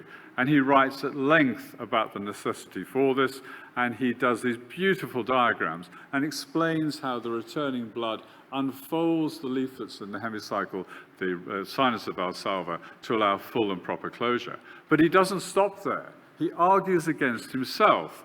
And when we use antegrade cardioplegia, you put the cross clamp on, you put the cardioplegia in the root, how often do you see the valve tripped and the blood goes back into the ventricle? You have to watch this. And this is because of the phenomenon you see at the top little drawing there, where the leaflets fold up. And Leonardo argued that how the blood which turns back when the heart reopens is not that which closes the valve, because that will happen. So it's an extraordinary level of inquisition that he did. And then the model that he made, make this test in the glass model, move inside it water, and panic grass seeds, and you've heard all about that. And probably the first synthetic heart valve, which looks rather like the mosaic valve, and all of you in the audience will know what I'm talking about. Mathematics, he was not a great mathematician as I understood it, but he strove to be a mathematician, being taught by a man called Pacioli, and he wrote, "He who does not know the supreme certainty of mathematics is wallowing in confusion. No human investigation can be called true science which has not passed through mathematical demonstration," which we all know, we all hate, most of us. You have to do your statistics on your biological analysis. This is a painting by Pier da Francesco which shows the mathematician Pacioli with the geometric diagrams that Leonardo drew for his book, De Divina Proportione, with maybe Dürer in the background, and that's a question for coffee time. Two engineers in Oxford, Bellhouse and Bellhouse, set out to prove whether Leonardo was right. And they built the model, and they did this experiment. And they wrote the results in Nature. It's the only publication in Nature I've ever seen with one reference, and that reference is 500 years old. And what Leonardo would have loved was that there are about 6 pages of mathematical proof that go along with it. We then decided to see if Leonardo was right. So about 10 years ago, we took a magnetic resonance machine, stuck a useful volunteer into it, and we measured, and we reduced it to just the blood flow. And as you can see, and as Ruggiero showed with his beautiful graph, you can see the formation of the vortices, proving that he was right. But hopefully trying to mimic Leonardo's thought, I thought, well, what about other parts of the heart? And we find that vorticile flow is essential in every chamber. It's essential for normal mitral valve, normal tricuspid valve closure. And as heart failure progresses, the vortices break down. So the impact of the water on the wall of the heart, the blood on the wall of the heart, is all important, a science we've yet really to study. I'm nearly coming to the end, but just to point out a few more things, he actually wrote about the elasticity of the aortic root. And we use this in stentless valve technology. And we know in the early Ionescu pericardial valves how the leaflets tore away from the stent housing because there was no shock absorption. And he wrote about the essential nature of this and the distensibility of the aortic root. He wrote at length why the valve is not bicuspid or quadricuspid, and he used beautiful geometric demonstration to prove that this was the case. And there is the first bicuspid aortic valve representation in the history of anatomy, which we all know is so important in valve pathology. Cardiac twist, which is such an important part of heart function. You all know that no heart muscle cell can shorten by more than 20% of its length, so how does the ventricle empty? And it does it like the wringing out of a towel. Now, Leonardo doesn't quite get to that level of physiology, but watching these pigs being killed with spikes thrust into the chest, he noticed different angles of rotation of the spike and even defined the point of equipoise through the center of the heart. So he was beginning to think about the importance of the motion of the heart. Now, one of the things I found most challenging, as I showed you in the video, was trying to actually reproduce this beautiful drawing of the bronchial circulation. Leonardo defines that the lung must have a dual circulation, the pulmonary artery and the bronchial arteries. His rationale is slightly different to that which we would know today, which is of an embryological origin. He talks about the motion of the bronchus, and you need the arteries close to them, otherwise they pulled away. But nevertheless, the anatomical representation with the paired bronchial arteries arising from the back of the arch of the aorta are extraordinarily accurate. But I'd also point your attention to this little cyst here, which is a tuberculous cyst, and he refers to it as containing dust, and it's at the apex of the ox lung, which is where you'd expect to find a tuberculous cyst. And then we looked at the, again, an MRI image to show the origin of the bronchial arteries and also our dissection of the bronchial arteries. And you see the level of skill of this man as a dissector. So quickly in summary, these are some of his contributions, and I think any one of these today could have made a PhD thesis. The presence and need for bronchial arteries, the moderator band supporting right ventricular function, the sinuses of Valsalva and aortic valve closure, demonstrating the heart was a four-chambered organ, that the atria contracted separately from the ventricles, and cardiac twist. And also, he was the first to define an atrial septal defect, where he describes the hole between the upper ventricles, as he calls them. I should look further to see how frequently this occurs. Well, what did he think of us lot? You've heard one commentary from Domenico. This is another one. He said, "Endeavor to preserve thy health, in which thou wilt succeed the better, the more thou guardest thyself from the physicians. For their mixtures," mind you, they're talking about physicians, not surgeons. "For their mixtures are a kind of alchemy, of which there are no fewer books than there are remedies." And as he said, as a day well spent brings happy sleep, so life well used brings a happy death. And I think in our specialty, we can all thank our lucky stars that we have such a wonderful specialty to work in. A last comment. This is a very topical subject at the moment, and I expect most of you will be surprised to know that Leonardo spoke about the effects of global warming. He said, "The rivers will be deprived of their waters, the earth will no longer put forth her greenery, the fields would no more be decked with waving corn. All the animals finding no fresh grass for pasture will die. In this way, the fertile and fruitful earth will be forced to end with the element of fire." Look at the fires in South America at the moment. "And then its surface will be left burnt to a cinder, and this will be the end of all earthly nature." And Brexit. What did he say about Brexit? "Beware of teaching these speculators, because their reasoning is not confirmed by experience." And I think we can say that is true of what's going on at the moment. And finally, I would invite you all, if you haven't visited yet, to see the little exhibition that we put on of some of his heart drawings. Thank you very much.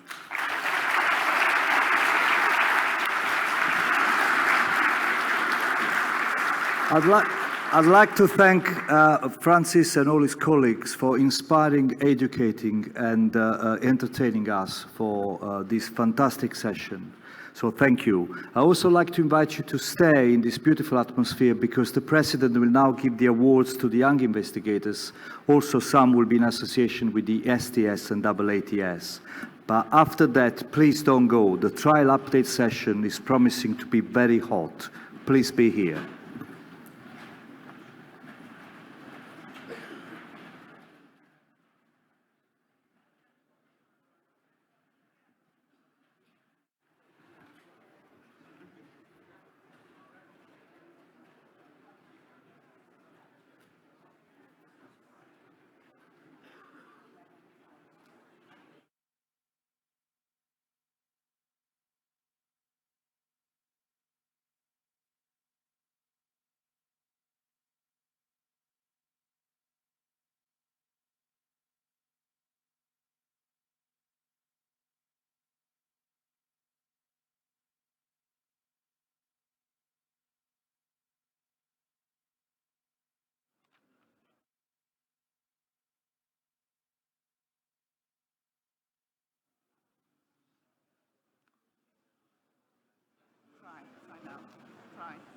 Try, okay.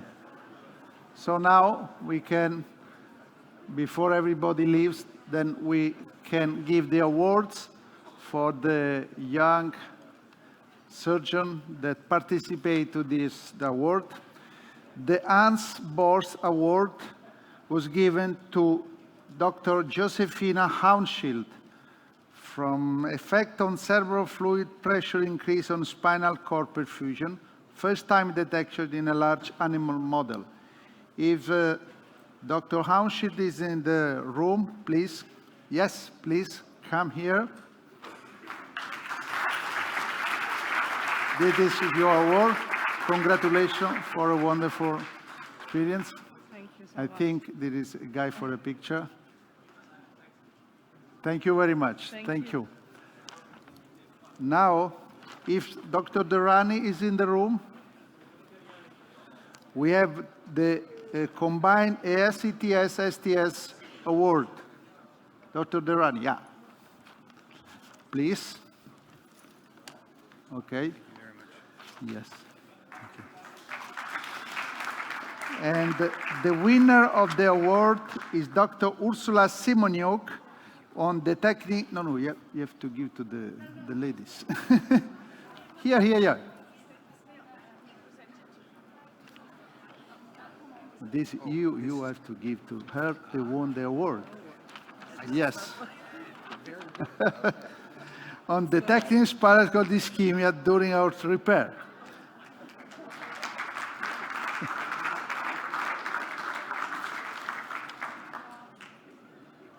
Thank you very much.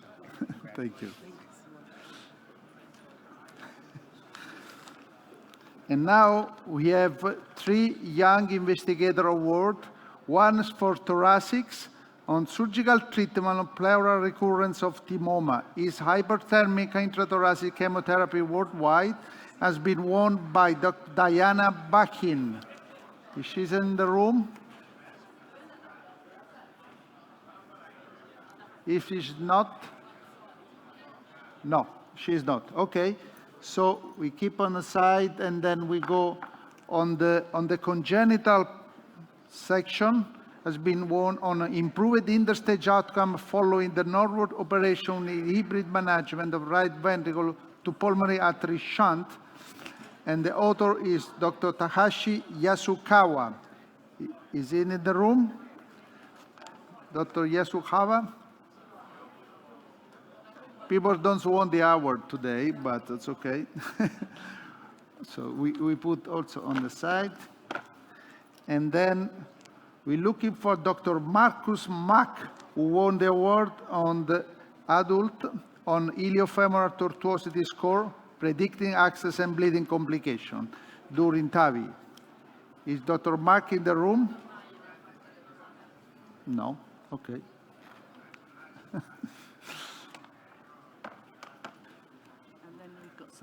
Okay, yes. And now I need Dr. Spears from the AATS, please, Dr. Spears, to give this award that is combined with ASCTS and your association. This is been winned by Dr. Theodorus van Bakel. Is Dr. Bakel in the room? On patient-specific computational modeling of coronary artery bypass grafting. Is it in the room?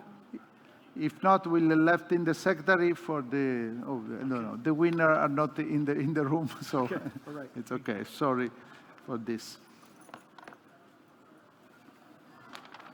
And then we have the winners of the Jeopardy, that are actually 2, of course, because Jeopardy, and they will participate in the Jeopardy in the United States. Again, the group from the United States. The winner are Dr. James Jürgen Ehlert and Ehlert Green and Timo Nazari Shafti from the Dutch Heart Centrum in Berlin.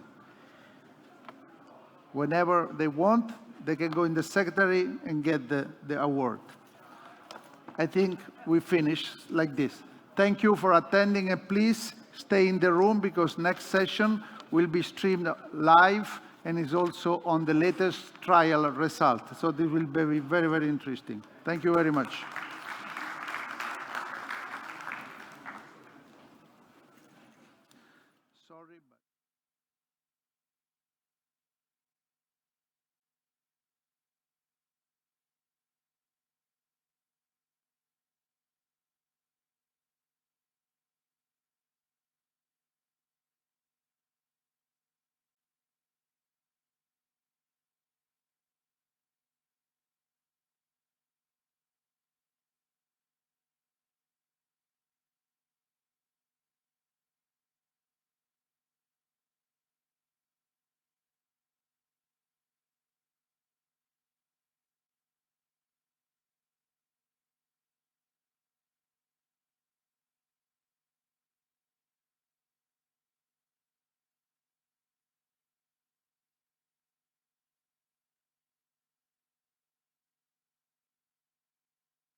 the trial update and evidence review session.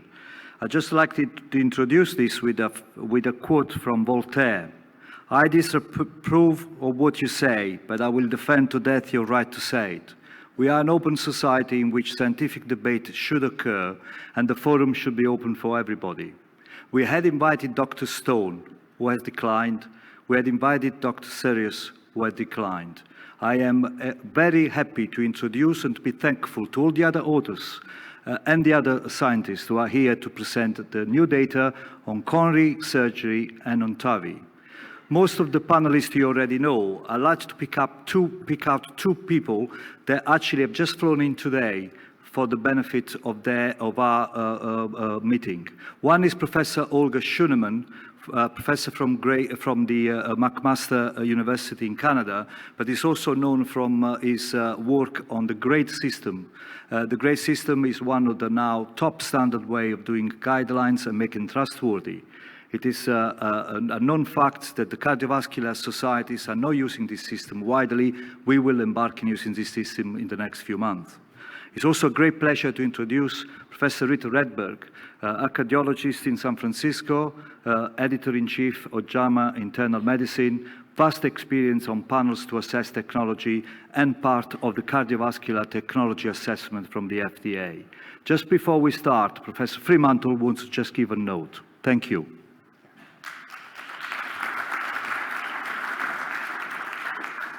Thank you, Domenico. Just following from those comments, we have a tightly packed program. We've got things to get through, so we're going to have to keep to time, and we're going to have to make discussion efficient.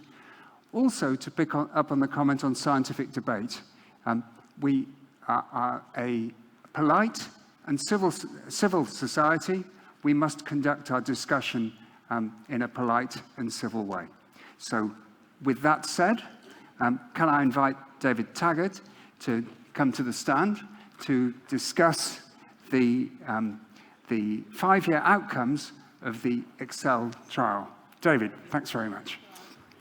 Nick, Domenico, thank you very much for inviting me to be part of this session.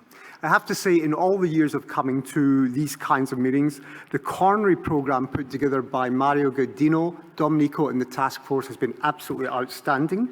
So what I'm going to do now is talk about EXCEL at 5 years. It's obviously a surgeon perspective, but I am going to declare a number of conflicts of interest right from the outset. Clinically, I'm a cardiac surgeon. Academically, I was the chairman of the surgical committee of the EXCEL trial during both the design and recruitment phase. My center was the second largest recruiter of patients to the EXCEL trial worldwide. And I withdrew my authorship from the final EXCEL manuscript in the New England Journal of Medicine, and I will explain why I did that. But I would emphasize from the outset, in over 300 publications, I have never, ever withdrawn my authorship before. If we turn very briefly to multi-vessel disease without the left main, I don't have time in 7 minutes to go through the evidence, but let me say there is overwhelming evidence of the superiority of CABG with respect to a lower instance of mortality, MI, and repeat revascularization, and these benefits are increased further in patients with diabetes. Just over a decade ago, we published this paper looking at all the evidence in the literature for treatment of left main disease. This was co-authored by myself, several cardiologists, and other surgeons, and we concluded that CABG should remain the preferred revascularization treatment in good surgical candidates with unprotected left main. And this was predicated on the fact that up to 90% of left main are distal or bifurcation lesions, known to be at high risk of restenosis, and up to 90% of these patients also have multi-vessel coronary disease, where CABG already offers a survival benefit independent of the presence of left main. And then in 2014, the left main component of Syntax was published in Circulation, 705 patients, and there was a clear difference in outcome according to Syntax scores. For patients with Syntax scores below 32, there was no difference between CABG and PCI, but for those with Syntax scores above 32, there was accelerating divergence of survival curves in favor of CABG. And it was this Syntax score difference that was used to underpin the EXCEL trial. So EXCEL excluded patients with Syntax scores above 33 because we felt it would be unethical to randomize these patients. The other thing that this raised was, is the reason CABG does not do well or so well in patients with lower syntax scores. If you have a lower syntax score, it means you have less proximal coronary artery disease, and therefore, by implication, there may be too much competitive flow for bypass grafts. So this is the final outcome of the EXCEL trial at 5 years, 1,905 patients, and I would emphasize again, this was selected left main disease with syntax scores below 33. 36 of the 37 initial authors remained after I withdrew my authorship, and the authors included the Chief Medical Officer of Abbott Vascular, who funded the study, and the Chief Medical Officer and Vice President of Medtronic, who also supplies stents. And I would draw your attention to the fact that of the declared conflicts of interest, 1/3 of the authors had received personal fees from Abbott Vascular outside this trial, and 42% of the authors had received fees from other companies who produced stents. So what was the primary outcome of EXCEL at 5 years in terms of the composite of death, stroke, MI? You can see in panel A that the curves begin to diverge after 2 years, but they don't reach statistical significance at 5 years. But if you add in ischemia-driven revascularization, then there's a highly significant benefit of CABG. Now, the conclusion of this paper was, in patients with left main coronary artery disease of low or intermediate anatomical complexity, there was no significant difference between PCI and CABG with respect to the rate of the composite outcome of death, stroke, or MI. But I would give you a different interpretation of this trial in terms of clinical reality. If you look at panel A, this is death from any cause, you can see that there's a statistically significant survival benefit of CABG at 5 years, and the crucial thing is it is accelerating in favor of CABG. For stroke, no difference between PCI and CABG. For myocardial infarction, again, an accelerating benefit of CABG, and the only reason there's a difference in these results is that there was a change in the biochemical definition of myocardial infarction, which disfavored CABG as a procedural event. But if you look at real myocardial infarction, that's the ones that occur 30 days after an operation, then you can see there's a strong benefit of CABG, and the same for ischemia-driven revascularization. But I point to the conclusions of the authors of this paper. In patients with left main disease of lower intermediate anatomical complexity, there was no significant difference between PCI and CABG with respect to the rate of composite outcome of death, stroke, or MI. I think these conclusions were at complete odds with the actual data presented in the paper, and having attempted to have this corrected, but being unsuccessful, I withdrew my name. If we actually look at what outcomes at 30 days, the only thing in benefit in favor of PCI was myocardial infarction. And this was after a change to the definition of myocardial infarction to a biochemical definition that favored PCI and was disadvantaged CABG. If you look at outcomes from 30 days to 1 year, no difference. If you look at outcomes from 1 to 5 years, a very highly significant increase in the risk of death, myocardial infarction, and repeat revascularization with PCI. Yet the authors of this paper concluded there was no difference between CABG and PCI. And this is a reanalysis of the EXCEL data done after discussion with Mario Gaudino from New York. You can see the original analysis for death, stroke, or MI is presented in the New England Journal paper. But if you remove peri-procedural MI, you can then see that for the composite of death, stroke, or non-peri-procedural MI, a strong advantage of CABG. If you look at death itself, arguably the most important outcome of this trial, a strong benefit of bypass grafting. If you look at non-peri-procedural MI, so in other words, real myocardial infarction, again, a strong benefit in favor of CABG. So CABG is a clear winner for death, non-procedural myocardial infarction, and repeat revascularization. Another complaint I had about this paper was the decision for the New England Journal to publish what they called adjudicated death by clinical events committee in the EXCEL trial. And they defined 4 categories of death as cardiovascular, definite cardiovascular, undetermined cause, and non-cardiovascular.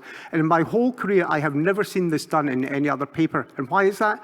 Because trying to determine the cause of death in any of these categories is notoriously unreliable. It was pointed out and written about by Eric Topol 20 years ago in the Journal of American College of Cardiology.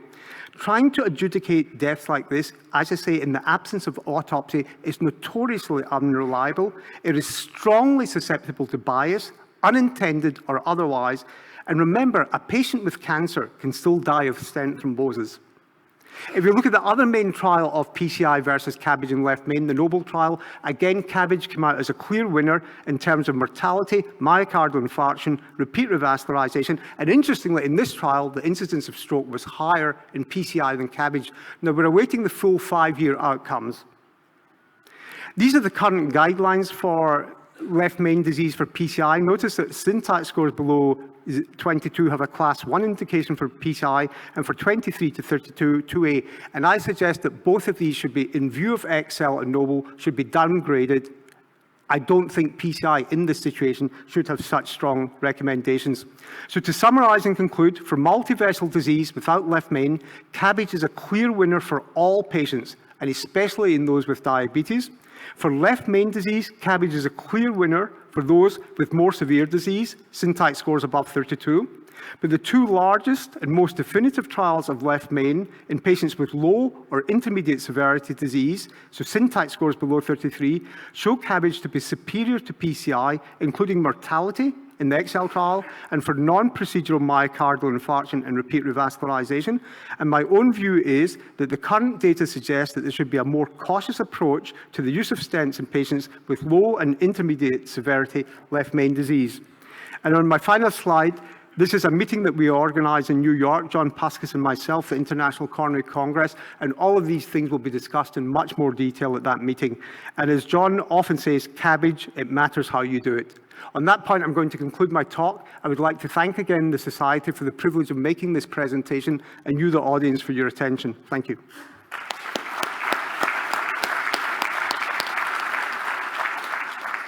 Thank you very much, David.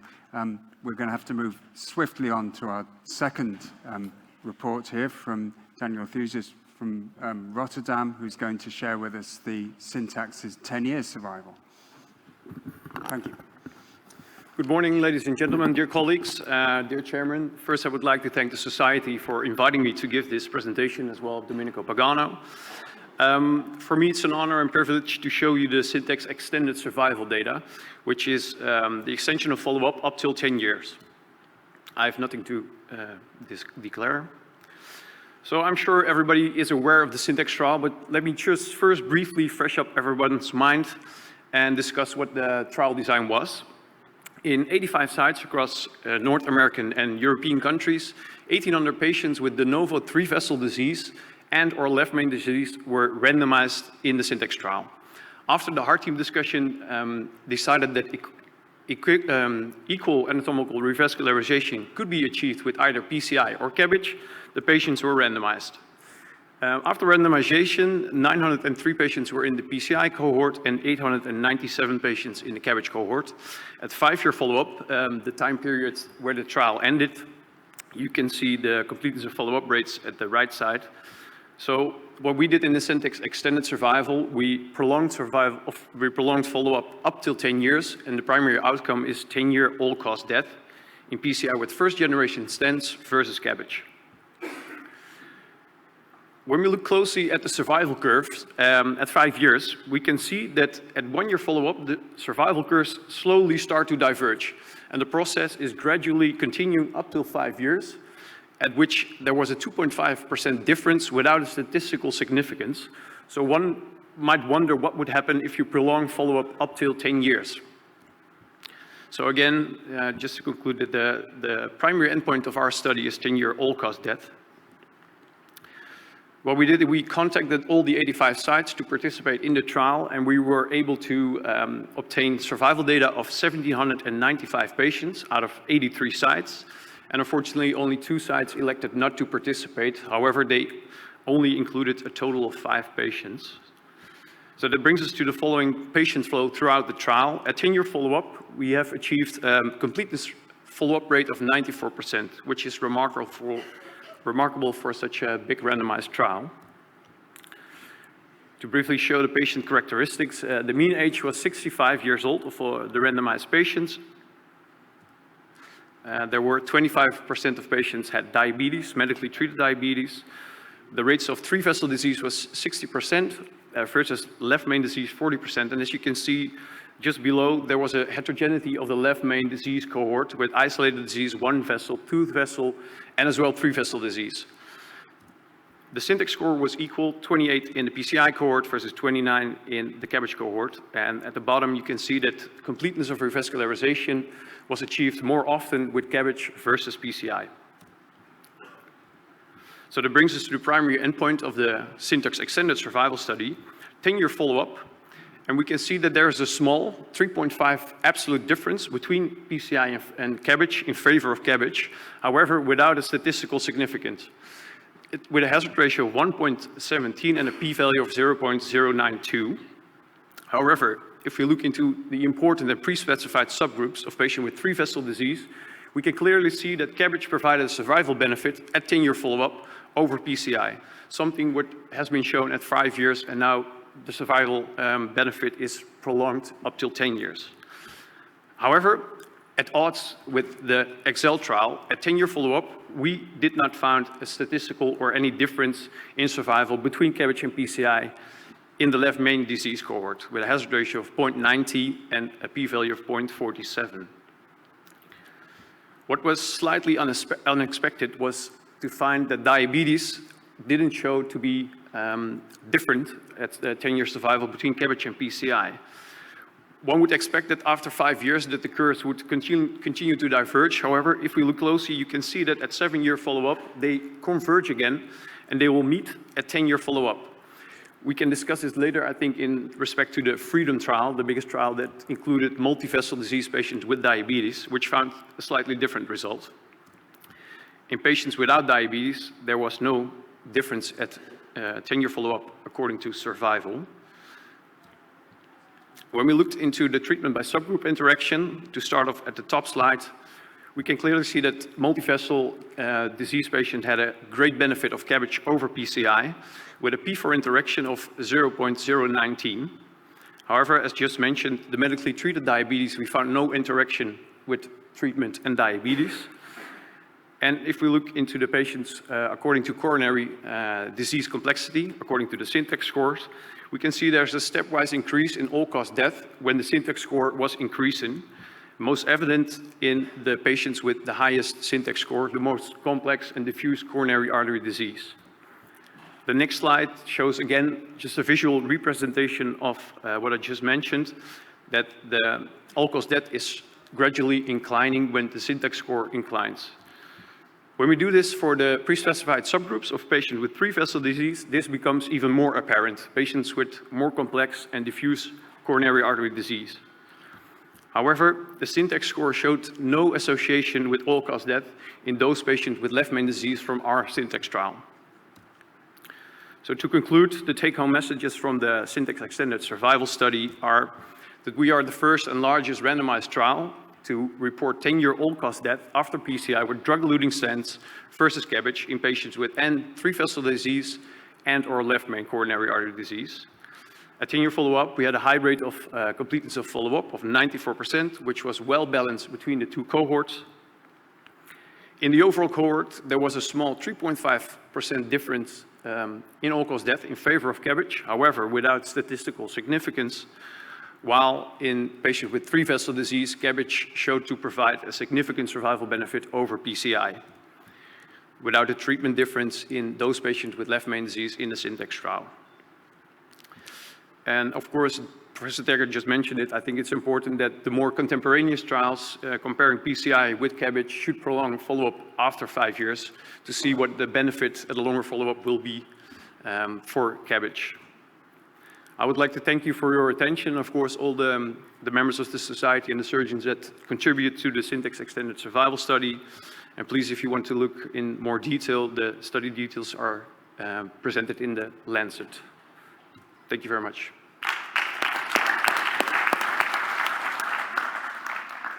Thank you very much for this talk, and we are now coming to Nick Fremantle. He will talk about the summary of current evidence for coronary revascularization. Thank you very much. I'd like to thank both of the previous speakers for very clear and very succinct talks that make my job much easier. I should I should start by pointing out that, of course, I'm talking from the point of view of a statistician and a trialist in this context, and not as a clinician. So that's the context of the observations that I offer. I've got no declarations of interest of relevance. So what I'd like to do is to address the question of what do these trials tell us that conveniently have come along together, what they do not tell us, and what the take-home messages might be. We hear colleagues talking about the primary outcome of a follow-up study, and we talk about even alpha spending plans and prioritization of different outcomes and things. I have somewhat of a problem with that. The concept of primary outcome and alpha spending are absolutely core to what I do.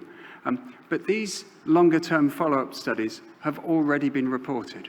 Most of or many of the outcomes that are reported in the trials have already been included. Many of the relationships have already been seen before the protocol was written for the extension studies. So I would ask you to take the direction by the authors as to what we should look at and what's important with something, as I would say, a pinch of salt. That, yes, it's fine for them to have an objective, but we're not bound to it in the same way as we would be if this was the first report of a randomized trial burning new statistical precision, burning new alpha. So the trials are sadly relatively small to say it's such an important context. I'm actually interested, personally and professionally in the maximum long-term follow-up that's available. I think for these patients, the longest follow-up time available is really going to be influential. And I'm interested across multiple trials, and I'm certainly interested fundamentally in all-cause mortality. I'd echo the points made earlier about the difficulties, particularly in an unblinded setting, of adjudicating death. I've been involved in studies that do that, blinded. I know how difficult it is, but also Bob Temple from the FDA wrote in the 1970s about the challenges of that and describing the overturning the conclusions of a trial that was presented to them for a marketing authorization on the basis of finding that classification was challenging. So if I simply take, I didn't know what to call the slightly obfuscated, slightly hidden syntax's long-term follow-up, maximum follow-up period, because we remember that they have told us what happened at 10 years, and that's fine. But actually, some of the patients were randomized earlier, and some of them had the potential to have longer follow-up. So I thought I could take the modern vernacular and call it syntax's max.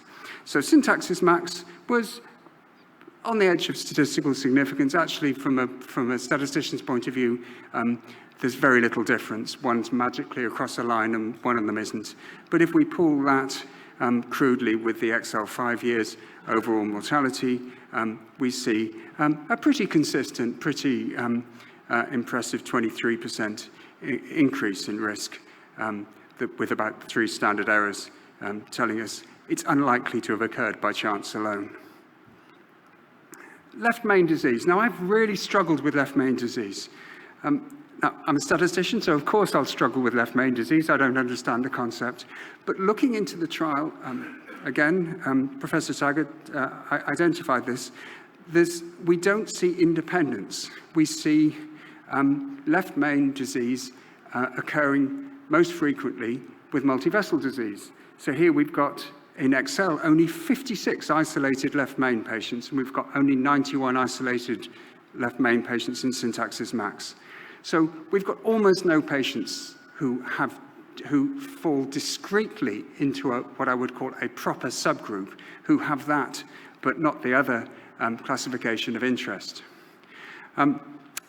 We've also got lots of, so we've got low statistical power, we've got lots of statistical tests.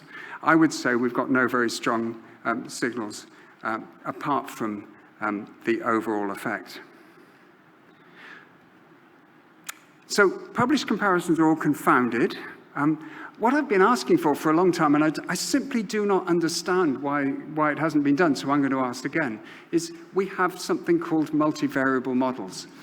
So we have the opportunity to run models where we include simultaneously the presence and absence of left main disease and the presence and absence of multivessel disease. So from that and a test of interaction between them, we should be able to begin to identify the true implication of left main disease in an unconfounded way, which I think would be an important way forward. So take-home messages for me. PCI leads to increased mortality in longer-term follow-up, an incredibly useful finding, really exciting results. I would say from a statistician's point of view, the left main disease effect is exaggerated. Now, of course, it may be true, because I'm talking probabilistically. I'm talking about how convincing the statistical evidence is, and I'm always reminded of Delmore Schwartz's point that even paranoids have true enemies, you know, that this could be a true effect. What I'm saying is, not that it's not true, but that we haven't established it with the certainty that perhaps some of the authors would want us to take on. If we haven't established a subgroup, then the rules are very straightforward. We apply the overall effect. So the main effect applies to all patients that are included. And on that point, I'll stop. Thank you for your attention.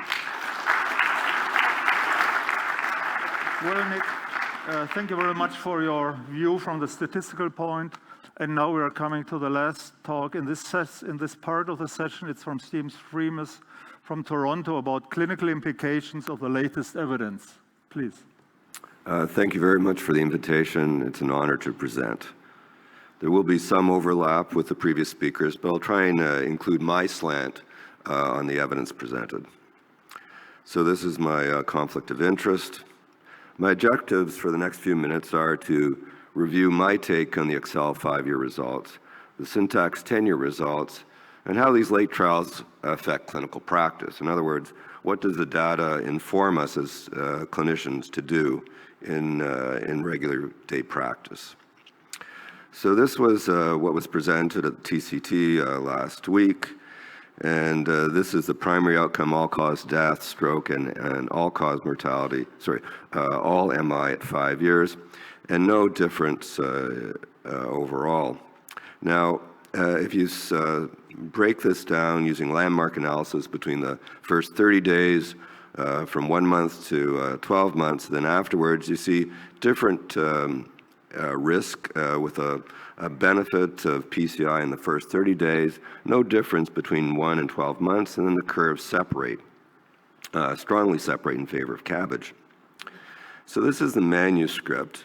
And interestingly, these slides were not presented at TCT, but this is all-cause death and death, stroke, MI, and ischemia-driven revascularization, which David showed us. And they both strongly favor surgical revascularization. So an older study, Freedom, I'm bringing this up to show a typical time-to-event curve comparing CABG and PCI. And you see that in general, and this is for the same outcome as Excel, that the surgical group does worse initially, that around 1 year the curves cross, and then they begin to separate after 2 years. So what happens in Excel? Well, first of all, they separate widely early, and they don't come together until almost 3 years. So again, quite different. And why is that? Well, as we said earlier, it was a difference in peri-op MI.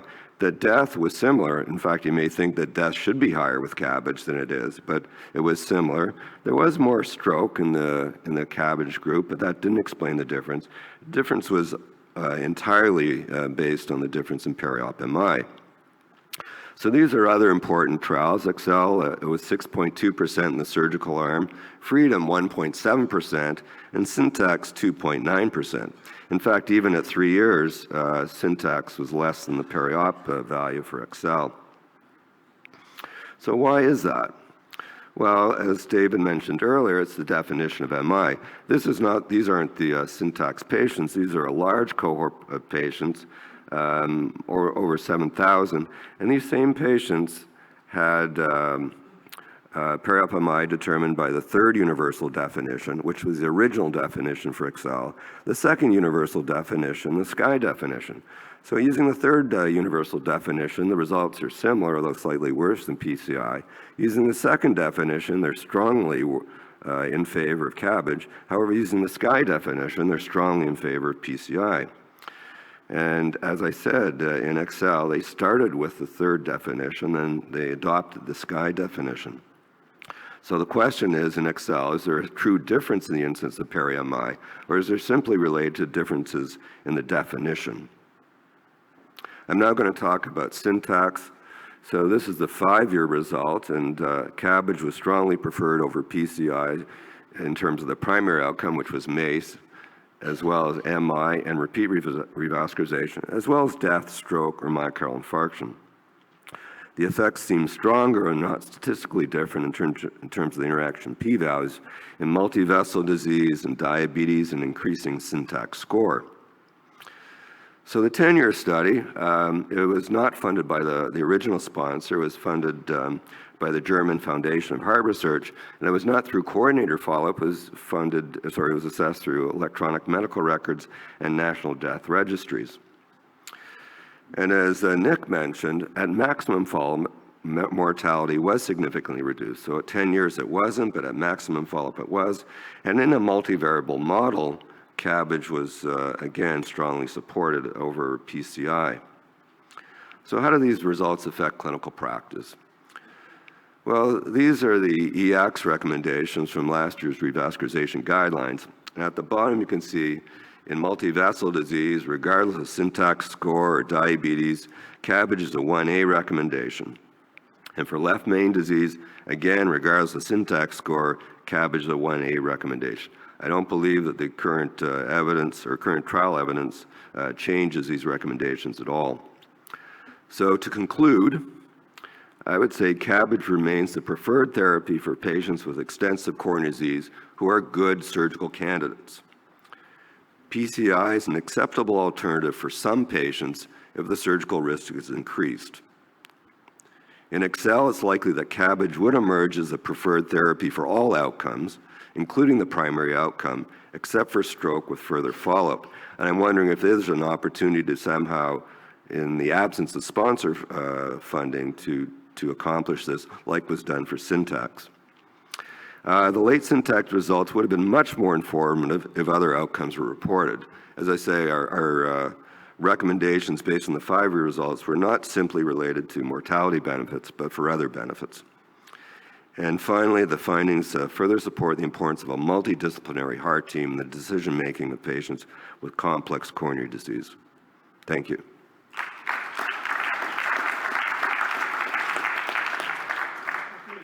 Thank you very much for this talk, and may I ask the other presenters of the other talks to come up to the podium so that you are also ready to answer some questions from the floor.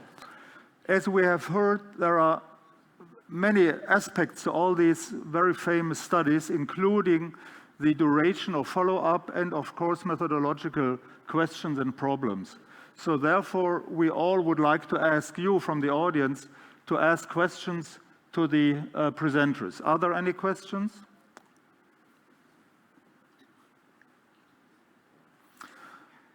Okay, if not, then maybe we start. What we have seen is that obviously the definition of parameters is of utmost importance for the final results.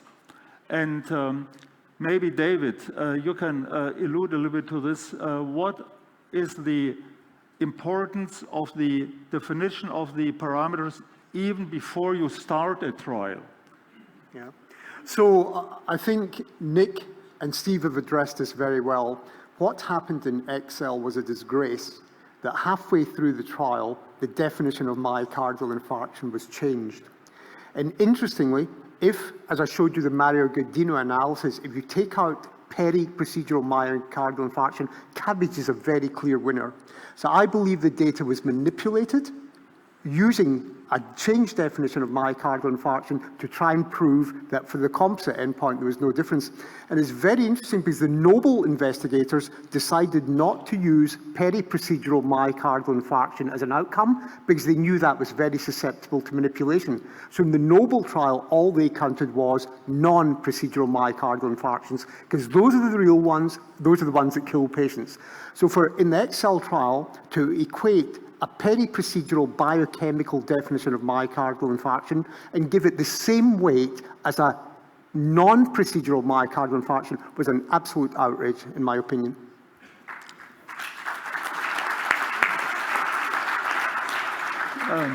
May I ask maybe Rita Redberg, who is the editor-in-chief of JAMA, also to give us your view of this problem? And JAMA Internal Medicine, but...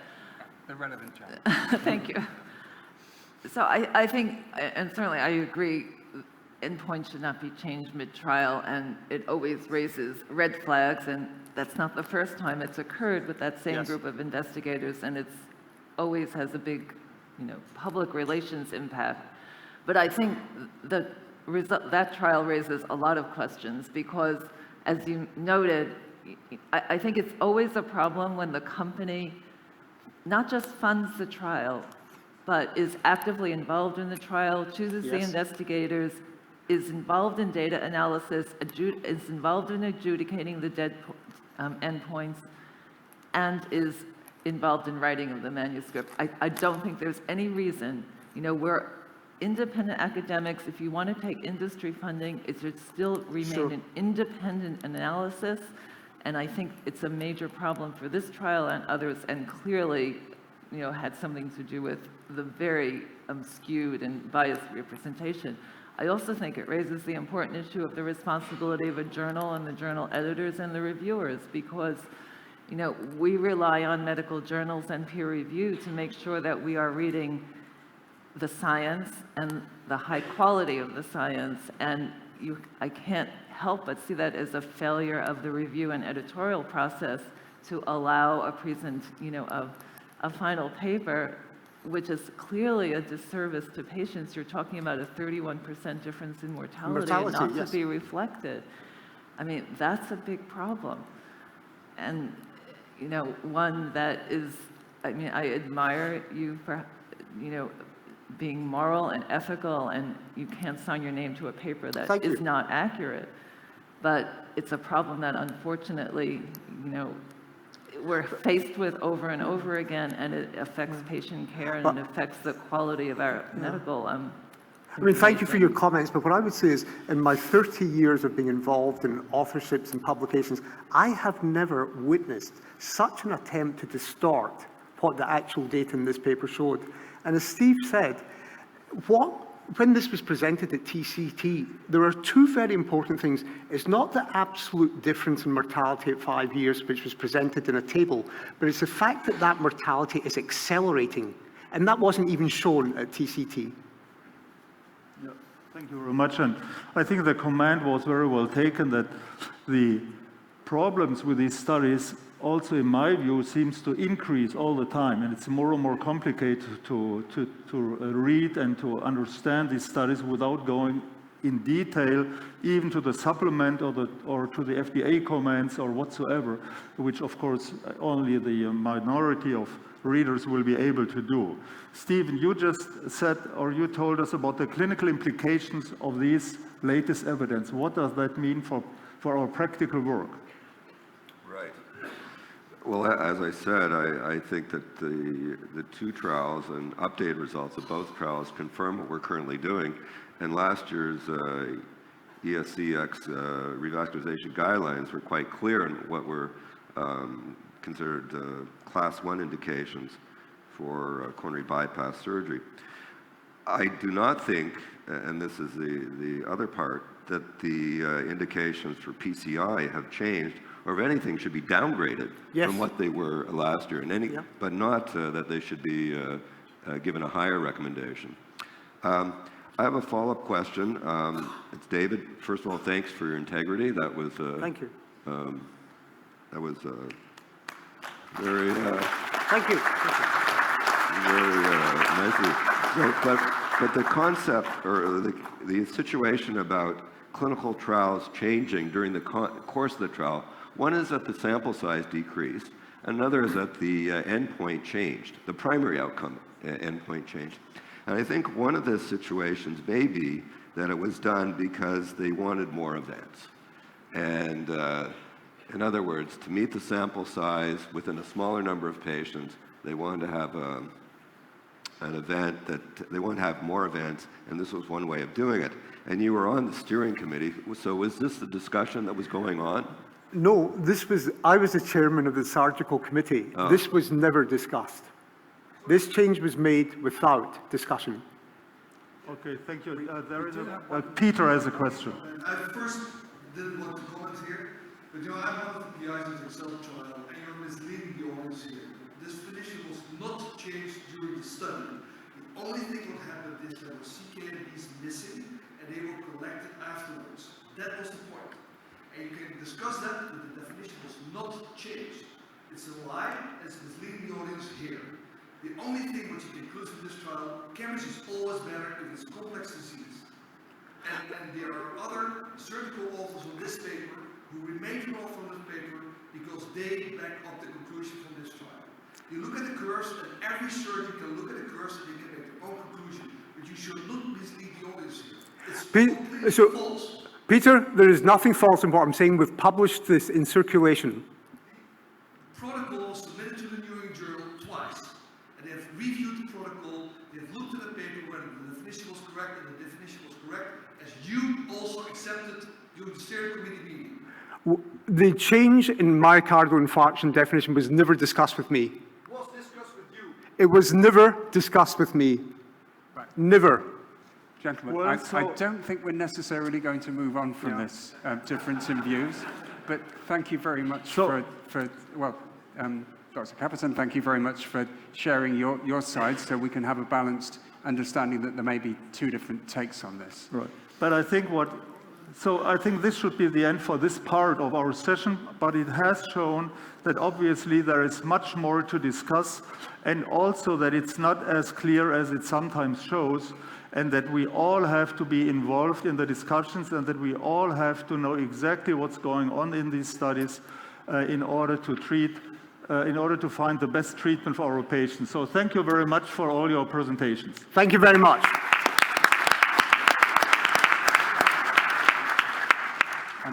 And could I just stress again that we really do want to conduct these sessions in a polite and respectful way. We are all entitled to different views. It is our right.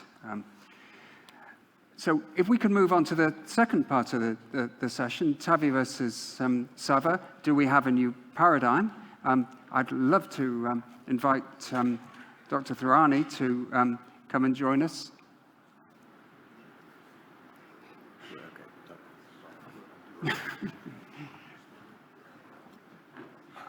Yep. No, you're on first. No, you're the one. I'm just old and demented. I'm a little nervous giving this talk now. I didn't wear. Please don't be. I didn't wear any armor. Please don't be. Please don't be. Please. Okay, here we go. We're really grateful for you to come and present. I'm joking. So this is a presentation we just presented last week at TCT, and so this is the 5-year outcomes of the Partner 2A trial. These are my conflicts. So the Partner 2A trial concluded that TAVR was similar to surgery at 2 years for the primary endpoint, and we'll go through that, for severe aortic stenosis in intermediate risk patients. We published that in the New England Journal of Medicine in 2016. However, in the world, there remain limited long-term clinical outcomes of bioprosthetic valve function in this patient population. The purpose of the study was to look at the clinical outcomes, the bioprosthetic valve function, and the quality of life measures at 5 years for TAVR using the SAPIEN XT valve with the surgery in the randomized intermediate risk Partner 2A trial. This is the largest randomized trial to date of TAVI versus surgical valve in over 2,000 patients. First, the patients were looked at access. We went to the transfemoral and the transapical/transaortic arms, and then they were randomized to surgery, so they were pre-specified. What you'll note here is that comparable to today, where 95% are transfemoral, in this data population, about 25% of patients were transthoracic. You can see the primary endpoint was all-cause mortality or disabling stroke at 2 years. This is using the Sapien XT valve, which is the second generation balloon expandable valve. Of two things of note is that number one is that the 29 valve was not used until about halfway through the study process. So we only had 2 valves during half of the study. And number two is that CT was not used as the defining valve type. It was by transthoracic echo. Currently, as we know, CT is the gold standard. So the primary endpoint is a non-hierarchical composite of all-cause mortality and disabling stroke. We did show some landmark analysis at 2 years, the last time that we presented this data. Intention to treat population, the transfemoral subgroup was pre-specified. Of course, the KM estimates were done. So this is the flow chart, 2,000 patients. One of the things I want to draw your attention to is that from baseline to 2 years, you can see under the withdrawal column, 122 patients withdrew in the SAVR category, which is much more than the TAVR. And then from years 2 to 5, they were relatively similar with 28 patients, however, lost to follow-up in the surgery arm and 15 in the TAVI group. Overall, it's a 91% follow-up in the TAVI patients and 81% in the surgical valve, and I know we'll discuss that later. Just to refamiliarize everybody, the average age for these patients was about 82. The mean STS score was approximately 5.8. They did have a higher rate of coronary artery disease and NYHA classifications than we're used to in the lower risk patient population. So this is all the primary endpoints broken down. As you can see, all-cause mortality, CV death, and you can see all stroke and disabling stroke at 2 years on the left side of the screen, at 5 years at the right side of the screen. You can see the p-values are non-significant across the board for at 2 years and at 5 years for all of those. Let's look at the KM curves for the primary endpoint, which is death or disabling stroke on the y-axis and up to 5 years. For surgery, there was a 43.4%, and for TAVR, there was a 47.9%. And you can see there's no difference, but you do see at 3 years a crossover, but there's no difference when you look at all populations. When you look at the landmark analysis, you can see that TAVR was slightly ahead, but non-significantly from year 0 to 2, and then you can see a change from year 2 to 5 years in favor of surgery, but for all patients across the board. And if you look at just mortality, Domenico and I talked about maybe this wasn't presented necessarily at TCT, but we thought it'd be important to just have death. And you can see the death around 3 years, you start to see a separation occurs, even though it's not significant at 5 years. Now let's look at the transfemoral, and then we'll do the transthoracic cohort, the same type of slide set. Here you can see death and disabling stroke, primary endpoint for the transfemoral arm. The lines are somewhat closer, but there's still around year 3, you start to see a separation. This is just for the transfemoral. You can see transfemoral was ahead in the first 2 years, but it reverses from years 2 to 5, slightly in favor of surgery. This is all-cause mortality, just mortality, excluding the disabling stroke, and you can see the graphs for the transfemoral cohort. Now, transthoracic, this is the primary endpoint, death or disabling stroke. You can see that there's a clear separation early on, and that continues to widen with transthoracic. And when you look at the landmark analysis, it further continues to widen after year 2. And this is an all-cause mortality for the transthoracic group. Again, separates early and continues to grow. These are the other clinical endpoints at year from 0 to 2 years. The only difference was postoperative atrial fibrillation, worse than surgery. As you go in from at 5 years, you see 2 different things that are important to note. Rehospitalization was more in the TAVR group, and as was aortic valve reintervention. This is the KM curves for the rehospitalization. As you can see here, around year 2, you start to see the gap. This is for all patients. This is transfemoral and transthoracic together. You see it starts to change, and this is significant. The reasons for reintervention, you can see in the TAVR group and in the surgery group, and you can see the differences in the reasons for your reintervention and in the treatment modality. It is of important, especially to a surgical audience, at the very bottom, when the TAVR patients get reintervened on, it's usually with another TAVR and the mortality is low. When we intervene on the endocarditis patients, for the most part in surgery, our mortality is 60%. 3 out of 5 patients die when we take them back to surgery. When you look at overall 5-year freedom from aortic valve reintervention, actually is not bad for both groups, 96 and 99%. However, it is significantly higher in the TAVI group. The valve areas are slightly higher, significantly higher in the TAVI group compared to surgery, but the mean gradients are similar between the two patient populations. This is the reasons that we see the higher mortality, we believe. As you can see, this is at 30 days, 2 years, and 5 years. This is the amount of paravalvular regurgitation in the valve implant population for the groups. You can see surgery does great with 0.5 moderate severe at 30 days, 0.4 at 5 years. You do see higher in TAVI mild regurgitation across the board, and you see more moderate to severe across the board, and that stands for the entire time period. If you look at this TAVR population and you say, if you left them with none to trace, which is the blue line, the green line is mild, you can see that there's statistically no difference, but numerically you see some differences. However, when you look at the difference between mild versus moderate severe, you see that 65% of patients will die if they have moderate severe aortic regurgitation at the beginning of or at the end of the operation. I think that's an important thing for us to keep track of. When you look at just the transfemoral and the none to trace paravalvular regurgitation, the lines are similar. So what it really shows us that the mortality really escalates when you leave the patient with regurgitation. So as we end this, the limitations I think that are covered. Couple one, SAPIEN XT is no longer commercially available, at least in the United States, and the current generation SAPIEN 3 is about 5% transthoracic compared to what I just presented. There's much lower rates of moderate severe PVR, less than 1%. We published that in 2 now studies. The current findings mandate re-examination, and industry has agreed to follow these patients for 10 years instead of just stopping at 5 years. The missing data, of course, especially in the surgery patients, reduces some of the rigor of our conclusions. So in conclusion, the primary endpoint, death from any cause of disabling stroke in the overall population and the TF population was similar to TAVR or surgery.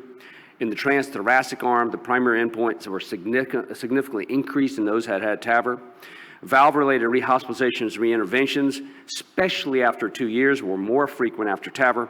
The reinterventions did tolerate that better in the TAVR group.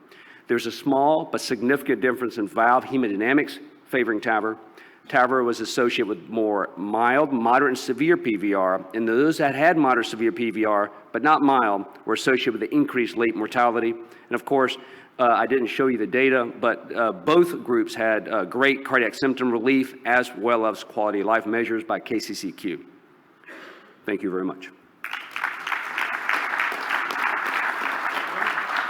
Thank you very much for these interesting data, and we are staying with partner 2, and Nick Fremantle will tell us about the implications for the analysis due to the loss of follow-up. Thank you very much, and thank you very much again for coming and giving us such a clear presentation of the study. I'd like to just take the opportunity to say a few things about the kind of analysis that we conduct in these trials, or are being conducted in these trials, and the potential implication and the challenge of the loss to follow-up that we see. I've got no specific conflicts of interest here. Loss to follow-up in trials is a massive challenge to internal validity. Trials are well known to provide unbiased, randomized trials, provide unbiased estimates of treatment effect, but to be unbiased, we have to include all of the patients and all of the outcomes for all of the patients. And as soon as we start to remove any patients from a trial, unless they're removed by some kind of a truly random process, that removal of patients will introduce a level of bias. And loss to follow-up of the kind of degree that we're seeing here is a massive challenge to internal validity. Loss to follow-up in survival analysis effectively changes the denominator of patients available as the time period unfolds.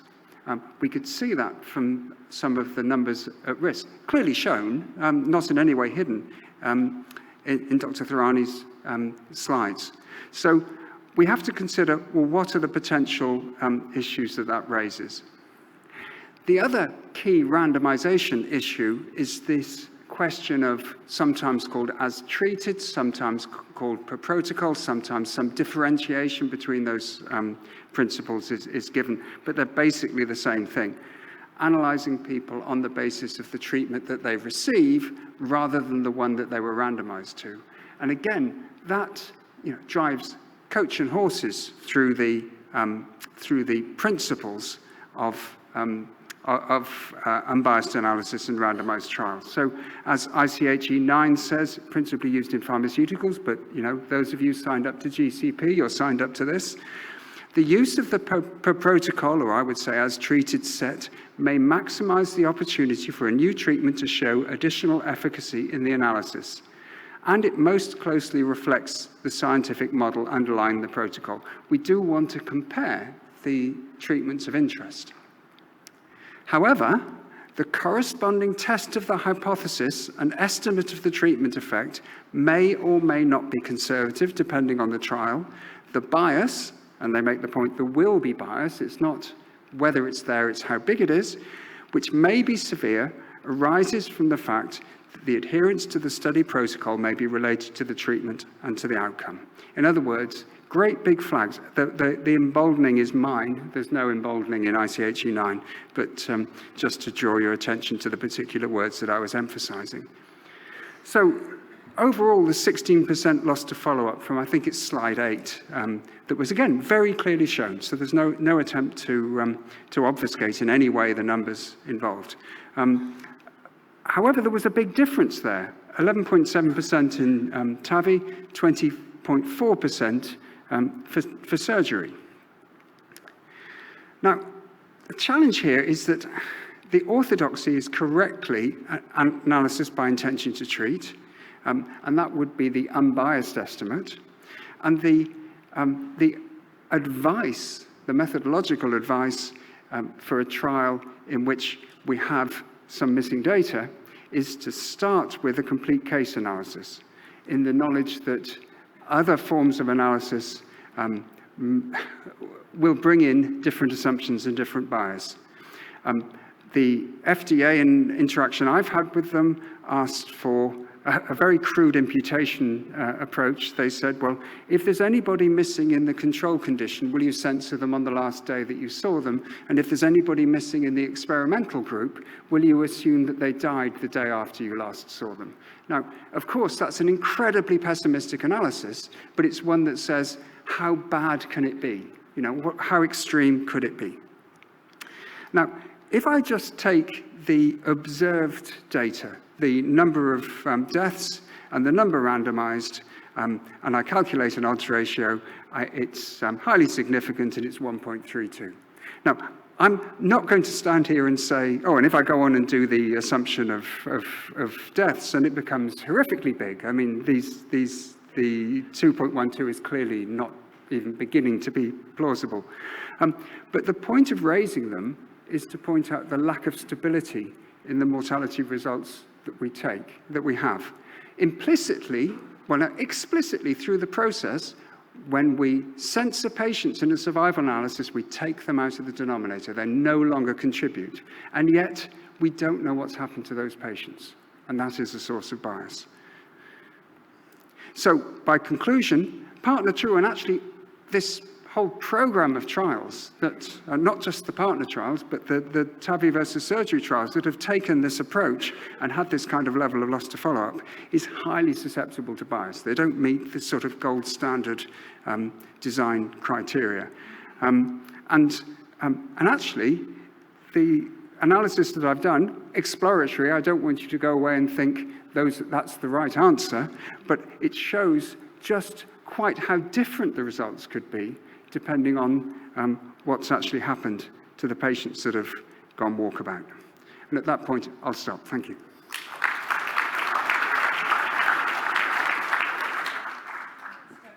Ansel, for reminding us of important statistical issues and principles that we can come back to in the discussion, I'm sure. That's been called the statistical ER previously in these meetings, but hopefully it's helpful. Next, we'll hear from Dr. Barilli from Cuneo, Italy, on mortality in trials on transcatheter aortic valve implantation versus surgical aortic valve replacement, a pooled analysis of Kaplan-Meier-derived individual patient data. Thank you. Thank you for the invitation. I'm really honored to be here. So I'm going to present a meta-analysis on mortality in trials on TAVI and SAVR, so another one meta-analysis. That we really need it? I don't know. So let's say we know that both trials and meta-analysis says that TAVI are safe, feasible, and they've also good follow-up data, also better than surgery if we look at partner 3A. But all these studies has obviously some common limitation. For example, the trials use composite outcomes, so can be underpowered for singular outcomes. And also, they have not homogeneous definition of outcomes, so only all-cause mortality can be defined common in all studies. And also for meta-analyses are performed generally on very short follow-up, 1 or 2 years, and also the choice of the effect size could be biased. So what we should need? We should need to look at all-cause mortality, should look at longer follow-up. I mean, we have till 5 years follow-up, and to work probably with individual patient data for meta-analysis. And so what we did, we designed a pool analysis based on estimation on IPD data in order to evaluate the effect of TAVI and SAVR on 5 years all-cause mortality, to evaluate the potential time-varying effects of the hazard ratio trend, and also we would like to analyze if traditional meta-analytic tools can be useful or are biased when we are looking at time-to-event data. So we found out 6 eligible trials that analyze trials till with a follow-up longer than 1 year, and that publish the all-cause mortality curves. The absolute low risk, for example, was not included because there was a composite endpoint, but I didn't find the all-cause mortality curves, Kaplan-Meier curves. So we did not use the traditional meta-analytic tools, but we simply estimated the EPD, so the individual patient data, with an algorithm in order to have an estimation of the individual patient data and recreate the curves and perform a pool analysis. So what we find out, this is the incidence of all-cause mortality, and if you can see here, there is no difference between surgery and TAVI till 5-year follow-up. We perform a random effect Cox model stratified for the risk profile, and we found that the hazard ratio is 0.95. The problem is that we cannot use this hazard ratio because the assumption of proportionality of hazards is not respected, as you can see here with the test. What does it mean? It's quite simple, because Cox estimated a line, a constant hazard ratio, and if this p-value is below 0.05, means simply that the trend of the hazard ratio is something different. So we have to find out other models to analyze the hazard ratio over time, and one is the landmark analysis. So let's see what happened at landmark analysis. So in the first 12 months, in the first year, there is a clear advantage of TAVI. As you can see here, the hazard ratio is 0.85, but also we cannot use this number, and we'll see why afterward, because also the test for proportionality of hazard is not respected. Between 12 and 40 months, we saw that there is no difference between the two treatments.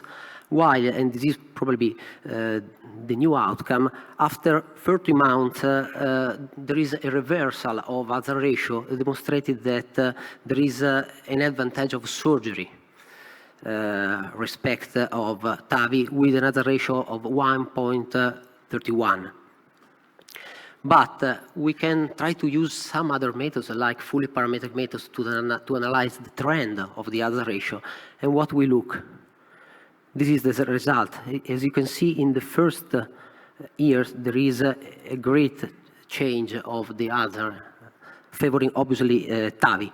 There is no advantage till 40 months, while afterward there is an increase towards significance of the hazard ratio favoring SAVR. So the first two aims. In the first two aims, we find out that there is a time varying hazard ratio, and that we can expect after 40 months there is an advantage of surgery against TAVI. But what happens if we compare the traditional meta-analytic tools and the individual patient data analysis? I perform this analysis at 1 year follow-up simply because all the included studies, trials, had at least 1 year follow-up. This is a classical meta-analysis, random effect meta-analysis.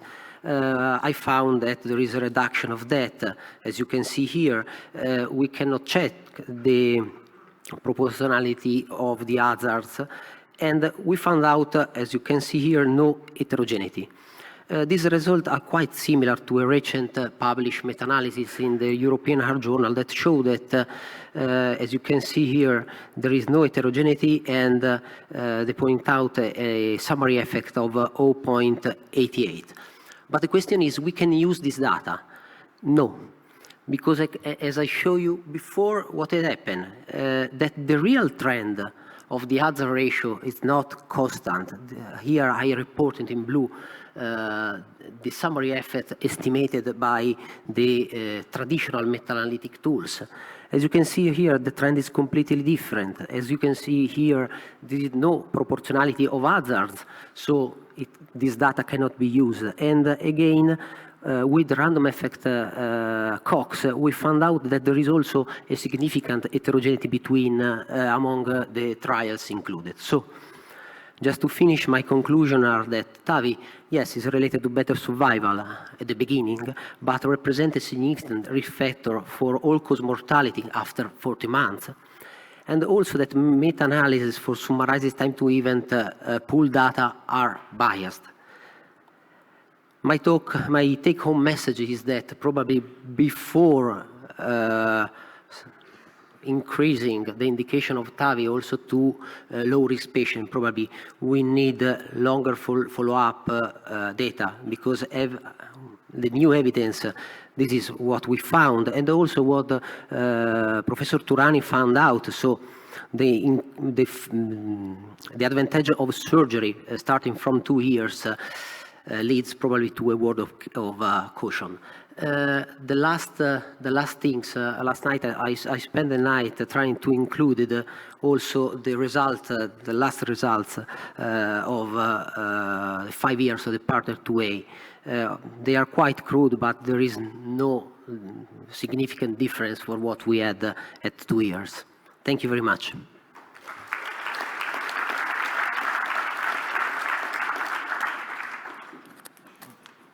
Thank you, Dr. Barilli. Next, we'll hear from Dr. Bavaria from Philadelphia, who will talk about the STS and ACC TVT registry, real-world outcomes for TAVI. There used to be a show in the United States in the 50s, about, and the detective used to go and say, "Just the facts, ma'am, just the facts." So this one is just the facts. It happens to be just the facts from a big data registry that has mandated by law 100% participation, which is an incredibly rare event globally. So let's take a look. These are my disclosures. But one of the most important disclosures is I love TAVI. I was one of the first implanters in the United States, and that's an important disclosure. So the TVT registry has 3 modules. We're only going to talk about TAVR this morning. The STS-ACC TVT database has a whole bunch of stakeholders. Science tells us what we can do, guidelines tell us what we should do, and registries tell us what we are actually doing. So a quick shot. In the United States, we have 643 TAVR sites at this time. U.S. has 1 TAVR site for every 70,000 people over the age of 65, which is now more than any other country. Yes, Germany, we have just beaten you. TVT national volumes data, snapshot of U.S. practice patterns. The TVT registry now has 250,000 TAVR patients and records are in the registry. We anticipate 70,000 TAVRs in 2019. There's the data. Interestingly, in TAVR, the average number of TAVRs done per site is 105. This has implications for CMS and for national policy. This is the aortic valve universe in the United States of America, which is a linked TVT and STS database.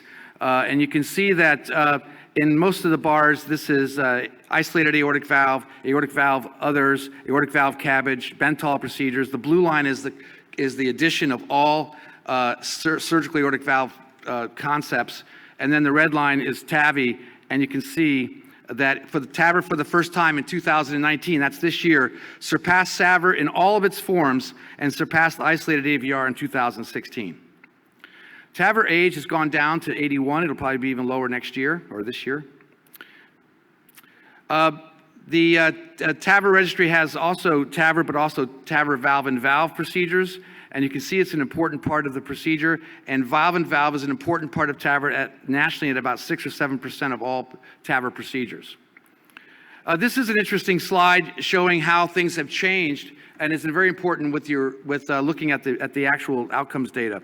So in 2017 and accelerating in 2018, the majority of the patients are intermediate risk patients as opposed to high risk patients. So this is the expansion of TAVI into intermediate risk. We have few low risk patients in 2018 in the United States. So generally people in the country were obeying the law, but I don't know if it's going to change dramatically this year. We have been very good in the country at decreasing length of stay. And lower risk patients are coming to TAVI in the country each year. As Dr. Tarani said, in the United States of America at this point, and this was a little bit different than the slide I saw Europe yesterday, over 95% of all TAVRs are done with TF dominating, transfemoral dominating. So let's look at the real data. This is the true clinical outcomes. The first one is major and life-threatening bleeds. And you can see the data there with major bleeds in blue and life-threatening bleeds in red. And the complications continue to decrease. That's good. However, in the country, we have been completely flat for 3 years, despite the fact that we're going into lower risk cases. This is a serious slide and is very disturbing. This is TAVR stroke in hospital 30-day and 1-year stroke rates. And you can see that in the big green bar there, cerebral protection was approved in late 17 and is in the database now. What you can see is that stroke rates are very flat. There have actually been no changes in 6 full years. This is unlike the trials. This is real data from 250,000 patients in a mandated 100% participation rate in the United States by law. Stroke rates are flat. There's no real change. This is very important that as we go into low risk. Now, strokes are important, and we, at the TVT steering committee, we do have risk-adjusted stroke models completed, and results are reported to all TAVR sites in the United States quarterly. The use of cerebral protection is now captured in the registry, and we already have 7,500 patients. So this big data set will answer this question soon. Dialysis has been excellent. We have, it's been very low in the United States. TAVR mortality is steadily improving. This is national rates. However, 30-day mortality is a bit flat recently in the last 3 years, as you can see, especially the key number, which is the red bars of 30-day mortality rate. Also, and Dr. Reardon is over here, we are interested in the fact that the in-hospital and 30-day mortality rates have about a 40 to 45% difference. And so the big, huge question is, what is happening and why are people dying between hospital discharge and 30 days? This is a huge delta compared to most cardiovascular data sets. This is a slide that is I just don't know what to think of this slide. This is all-cause readmission. The red bars are CMS link data, and the 30-day bars are registry data. This is, I don't know, we're not doing very well in the country. Wow. Not sure what to make of this. 81-year-old natural history, maybe. CHF admissions, maybe. Poor selection nationally. This is terrible, and it's not improved over 3 years. We got to do better as a country. One of the things we're doing well at is the KCCQ. We have 80% alive and well at 1 year. So we're pretty confident and pretty happy about this self-reported metric. TAVR disposition is also doing very well in the country. Most patients are going home as opposed to the nursing homes or rehab institutes. Lastly, or in the end, this is catastrophic events. In TAVR, they've come down nicely. However, they've been stable over the past 3 years. And as I showed you that slide, that's in spite of the fact that we've gone into lower risk patients. This is a little concerning. And as a result of that, it is true in the United States anyway that most patients are still being treated in hybrid operating room suites, probably because of the previous slide, at about 57% in hybrid OR suites and 27% in hybrid cath labs. Very few are being done in standard issue small cath labs.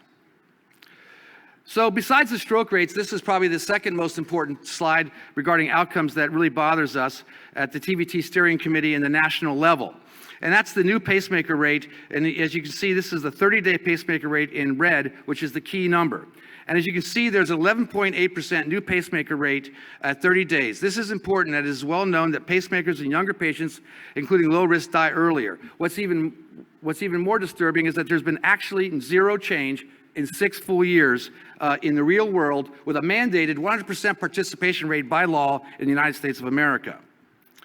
And this is actually in corroboration with the TVT data consistent in the Partner 2 trial, which is the S3ITF group, which is the best group, which also had a 10.4% pacemaker rate with 1,000 patients. And this was actually one of the best subgroups in the Partner 2 trial. We have been doing very well in the country regarding the NYHA data set, and these, as Dr. Tarani showed, these are really great results. One of the big questions that Dr. Pagano was asking was the big question in the United States regarding TAVR, is there a significant volume outcome relationship? And so we looked at that with these 200,000 records, and this is in the New England Journal of Medicine a few months ago. And what you can see is that there is approximately a 27% risk reduction in high volume centers versus the lowest volume centers in the United States of America. And this is also true, this trend is also true regarding major morbidity outcomes as well as mortality. The last thing is, what about all this? Is this data any good? Is it reliable? And what I wanted to say is that 10% of all sites in the United States are audited each year by a steering committee resolution and by CMS suggestion. We have the TVT database, the STS ACC TVT database has 92% 30-day follow-up data points. We could do better. 92% is pretty good, but we want to get better at that. It is our opinion that 30-day follow-up is a standard of care. It is actually malpractice not to know what happened to your patients at 30 days after a procedure. By comparison, though, the STS database is a 30-day follow-up metric, is 98% for mortality. So it's a little bit better, but it's a more mature database. Lastly, the STS ACC TVT registry is developing a composite risk model for TAVR, and this is suggested by CMS. The risk model uses a very advanced global rank methodology, and it's in a hierarchical form. Hospital death is the most important, 30-day stroke, disabling bleed, kidney injury, and paravalvular leak, or none, which would be the best. And this is coming to you, or at least to the United States, on January 1st, 2021, or 2021. Science tells us what we can do. Guidelines tell us what we should do. Registries like the TVT database say what we're actually doing. In conclusion, the National STS ACC TVT Registry is the largest source of TAVR and TMVR, actually, information in the world. The FDA calls it a national treasure. The data from the TVT is used by multiple stakeholders throughout the country. The TVT registry continues to inform of real-world TAVR data, not just simply trial data, which has all of its problems that you just heard about. We're getting better in some areas, and we're having stasis in other areas.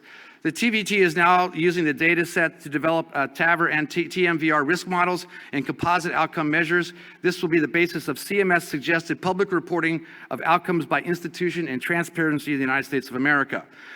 ACC TVT data is really big data, mandated by law, 100% participation. Thank you. Thank you very much, Joe. And we are now coming to Dr. Schünemann, and he's talking about the GRADE system, grading the evidence of low-risk TAVI versus SAVR trials. Yeah, good afternoon, everybody. Thank you very much for having me today. I'm starting when I'm supposed to finish, but I traveled pretty far, so I figure that I still give my presentation, if that's okay. Thanks very much for the invitation to have me. So I will be talking about a few things, but before I start, my own declaration or disclosures are actually the following. I have intellectual conflicts of interest, and I've been reimbursed for my flight and travel. I don't have any direct financial conflicts of interest. I'll speak about three things over the next 15 minutes. A rapid review of the randomized controlled trials comparing TAVI to SAVR, and we are focusing on low-risk patients here. An evaluation that I've been asked to do of the certainty of the evidence using a bit more than an approach that looks at single trials and risk of bias and limitations in study design using the GRADE approach. And then I'll show our summary of findings table as a draft format, and the idea here is to get input from basically everybody in the room to make sure that we get this evidence right. And I think we've heard that the insights into direct trial design from the trialists that participate are obviously critical to the interpretation. So the issue is really about, at the end of the day, whether or not the benefits of an intervention outweigh the harms. And the question that I was asked to address can be formulated in the PICO format, population intervention comparison and outcomes. So what we were dealing with are whether or not inpatients with severe aortic stenosis at low surgical risk, less than 4% according to the prediction tool. What is the impact of, I will from now on say TAVI compared to SAVR on the various outcomes that we've heard about, but that are the outcomes that are probably critical for decision making with regards to what matters to patients and other decision makers.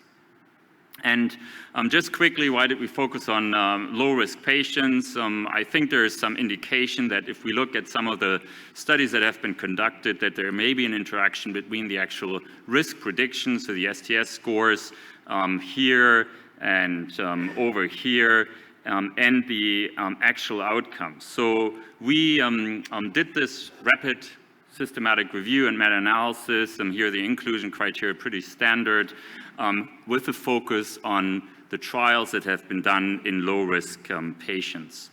And as you all know, there are 4 randomized controlled trials, so this is not a surprise. 4 randomized controlled trials that we ended up looking at that exclusively reported on low-risk patients, and I'm sure that we could tease out data from other trials as well in low-risk patients, but this is what we had for this particular analysis.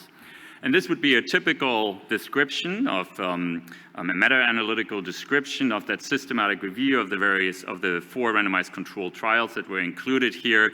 And I draw your attention to some of the issues that were raised already, an assessment of the actual risk of bias, also called limitations in study design and execution or internal validity. And the key issues in the 4 trials that were here, the NOTION, Partner 3, Evolute, and SURTAVI, the key limitation, obviously, is that blinding of participants and personnel is nearly impossible. So we are dealing with performance bias. We can't talk it away. It is there, but it's difficult to deal with. What you can do to reduce that chance of bias is obviously blind those who do the outcome assessment. And in 2 of the trials that was done, in 2 of the other trials it was not done, and I think it was already described. In our types of analysis, we typically do intention to treat analysis, so we try to get the original data. We don't necessarily use what is reported in the actual publications. Nick referred to that. And for this particular outcome here, it is the intention to treat analysis. And obviously there are sensitivity analyses that can be done with regards to loss to follow-up and what events would have to take place in order to turn over these results. But the bottom line here is that the relative risk for mortality at 1 year, on which all of the 4 studies reported, is 0.64. So this is not a hazard ratio. We've heard about the problems with hazard ratios and the lack of proportional hazard assumptions being fulfilled. The relative risk is 0.64, so a 36% relative risk reduction. I draw your attention to the relatively small number of events, only about 81 in about 3,000 patients that were included, leaving significant concerns about the precision of the estimates, despite the fact, despite the p-values that may be associated with it. Just to show you this quickly, I know that you're mostly familiar with these results. For stroke at 1 year, these would be the corresponding data, a relative risk of 0.68.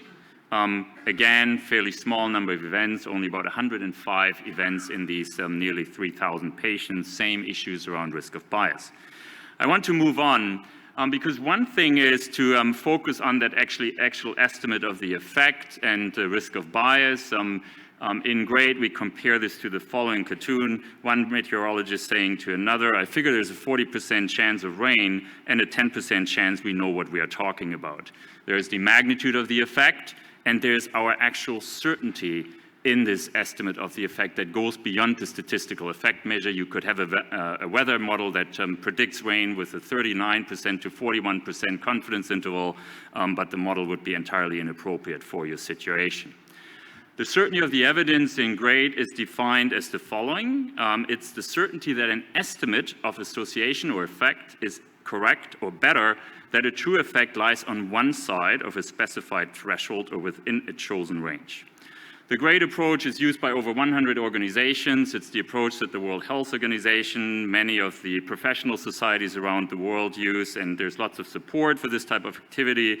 We focused over the last 20 years on developing approaches to assess the certainty in structured and transparent ways that go beyond thinking about single trials into traditional hierarchies, and develop healthcare recommendations in the context of guidelines. It's a fairly large organization, and GRADE is simple. Fairly simple, obviously there are the nuances, but fairly simple to follow.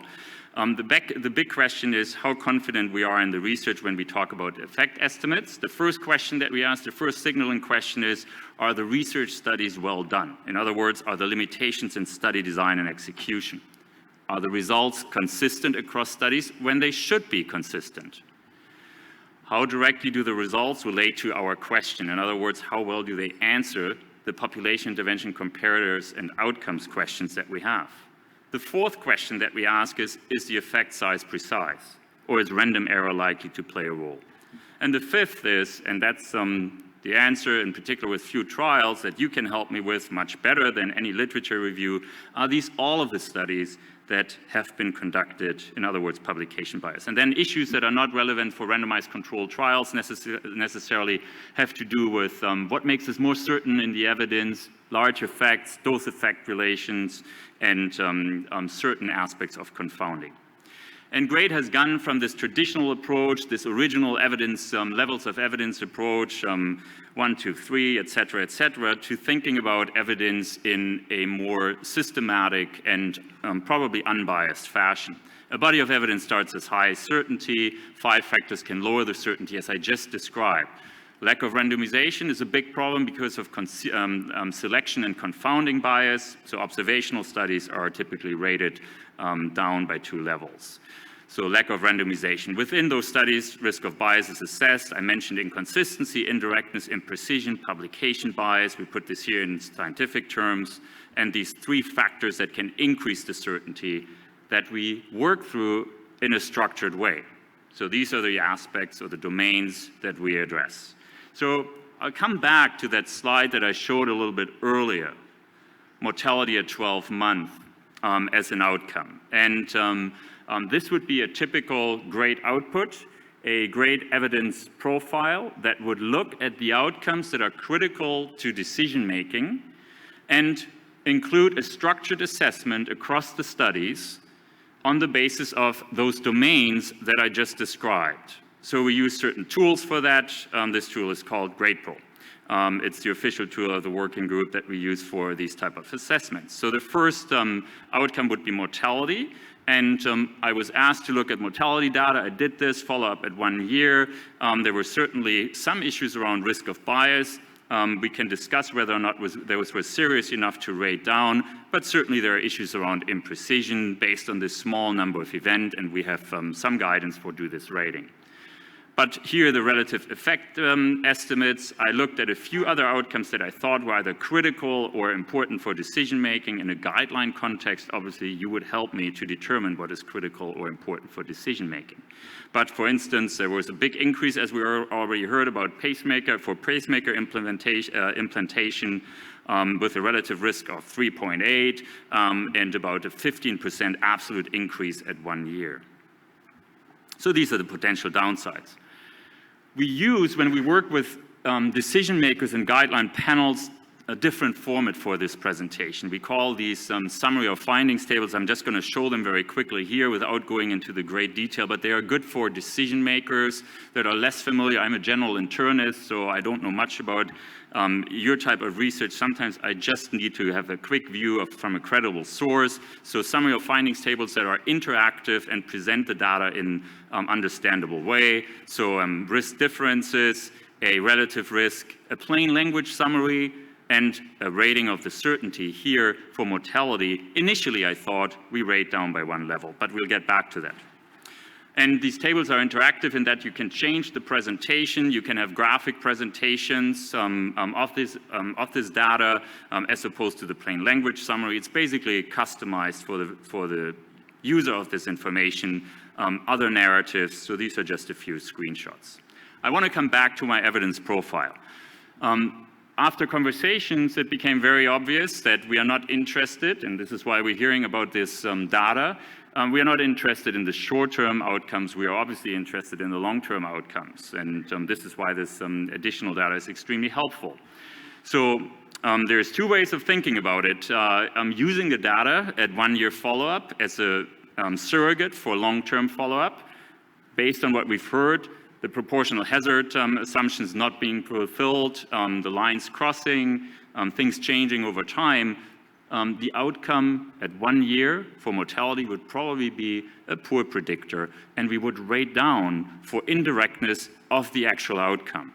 So that if we were to use this data and think about the actual estimates as opposed to hazard ratios, we can come back to that. That certainty in the evidence for that actual estimate would probably be low on the basis of imprecision and the indirectness of the outcome. Now, we could go to the one trial, Notion, that has reported on 5-year follow-up. If you look at that single trial and concentrate on 5-year mortality risks, the relative risk there is 0.95. Bears other problems, even more imprecision, and other issues around indirectness, because, for instance, the intervention, the type of material or the device that is used is probably quite different across the different settings, and there would be issues around indirectness. So looking at this more carefully and probably focusing on the outcomes that are relevant, the overall certainty for mortality is probably closer to low as opposed to moderate. So a summary of findings table would look like this, a plain language summary for the 1 and 5 year description of the results may be simply that it may reduce the long-term mortality compared to SAVOR, or it may result in little to no difference in long-term mortality compared to SAVOR when we're looking at the long-term mortality and the more direct outcome that has other issues around indirectness. So important for the evaluation. I wanted to make one comment on real-world data. I recommend that you take a look at this, a proposal to really do away with terms that could be misleading. Trials are part of the real world, and we should be including them in these summaries. Registries often provide other types of data, such as prediction, information for prediction, and so on, because the risk of bias in registry data that we are concerned with doesn't go away with having large quantities of data. So, and then finally, just to finish up with a few words on guidelines and recommendations. The issue is obviously balancing the health benefits and harms, but honestly, in the context of, in particular, global guidelines, the issues are much more complicated. They are about how important these benefits and harms are, what happens to cost, obviously, is it doable, acceptable, feasible, or the downsides are exactly the contrary to that, obviously. And so what we do in order to develop recommendations, as opposed to standing here and saying these are the benefits and these are the harms, we look very carefully at the criteria that determine a decision in the context of either coverage decisions, guidelines, or health policy. And that requires an assessment and conclusions of criteria that go beyond the benefits and the harms. It has a lot to do with the values that people assign to the outcomes, equity, acceptability, and feasibility, and obviously cost. And there are assessment tools for doing this, so that an overall assessment of whether or not an intervention is worth the undesirable consequences includes a judgment across these different criteria and grade in order to develop a recommendation either in favor of TAVI or both interventions for individualized decision-making. And then finally, Domenico asked me to speak about recommendations and the development of guidelines. This is the process that we follow. We develop a PICO question with a multidisciplinary panel. We then do these systematic reviews of health technology assessments. We provide these summary of findings tables, do a rating of the certainty of the evidence, and then go to assess the evidence across these criteria that I just mentioned before a panel develops either a strong or conditional recommendation for or against an option that is then published in a guideline or recommendation. Thank you very much for your attention. Well, Dr. Schünemann, thank you very much for this talk. And what we just heard from the last presentations, there is critique and there are doubts in some of these studies. And therefore, I'm looking forward to the talk of our co-moderator, Dr. Redberg, and she will talk about the balancing innovation and safety. Let's get adoption of new technology right. Thanks so much. We certainly already have a lot for discussion, but I'll throw a few more points. So I have no conflicts.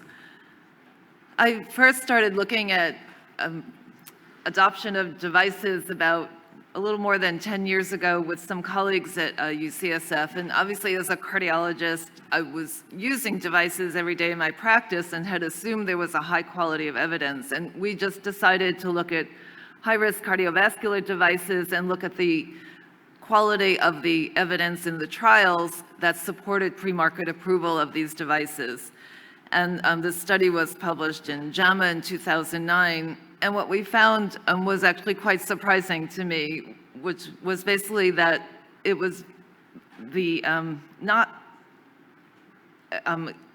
established that there were 2 randomized trials. Usually there was 1 trial for a device approval, and often it wasn't randomized. It was almost never blinded, not placebo-controlled, and that often there was greater than 1 primary endpoint. There was 23% used post-hoc analysis, and commonly they used retrospective controls, so historical controls, which introduces a lot of bias. So that sort of launched my interest in looking more closely at pre-market and post-market approval of devices. So kind of speeding up to get to the devices that we're talking about today, I remember clearly when the partner trial came out, we've all been hearing a lot about transcatheter aortic valve replacements, and I was very excited to read about it.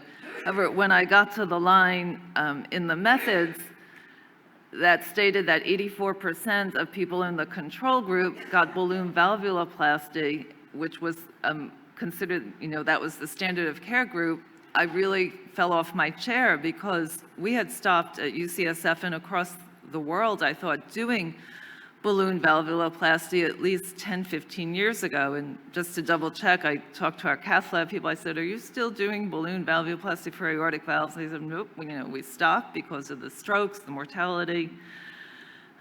It was in the guidelines as not useful and may be harmful.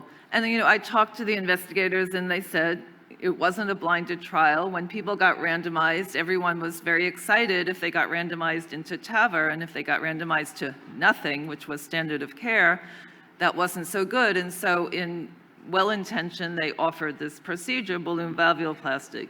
But I think, to me, it really undermines the validity of the control group. And I wrote this letter to New England Journal, which they published, because we knew that there were problems if you did balloon valvuloplasty, strokes and death.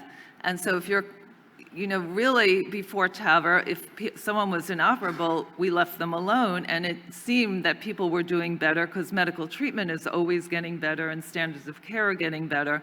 And so, and really the difference between TAVR and the control group was that the control group had a higher than expected mortality. And TAVR had about the expected mortality, I think it was 33%. And actually, in the inoperables, 12 of those people had actually underwent surgical aortic valve replacement, and they had the lowest rate of death in that inoperable group of 33%, even lower than the TAVR. So I thought, and it still sort of undermines my confidence in the current enthusiasm for TAVR, that we didn't really start out with a valid control group because of the use of, for whatever good intention reason, of balloon valvuloplasty in that trial. As you know, we are now, as often happens, very rapidly evolving, and Dr. Bavaria showed us that rapid increase in use of TAVR and its expansion, as often happens, into lower, high risk, so not just inoperable, then intermediate risk, and now low risk. I remember the discussions with the ACC and STS at the time about the public registry, which is, great, but it's not really, in my opinion, a public registry because the results are not publicly available. If they're not available, so I think they should be transparent, but they're currently not transparent. Also, there was a lot of discussion about having centers of excellence because of the concern of volume outcome relationships, as Dr. Bavaria showed. We had seen that in multiple procedures that clearly require a lot of training and specialization like TAVR. That didn't happen. There was a lot of discussion, and certainly the company was not in favor of that. And as Dr. Bavaria showed in the recent talk, implantations occurring at an increasing number of centers, and many of them are now low volume. The registry has been used, and as again Dr. Bavaria said, the FDA calls it a national treasure. I mean, my concerns about the indications like valve and valve, which I believe got the indication based on the registry, is that now first of all, we don't have the control group anymore, so we don't know how you would have done with a comparative, being left alone or a surgical procedure.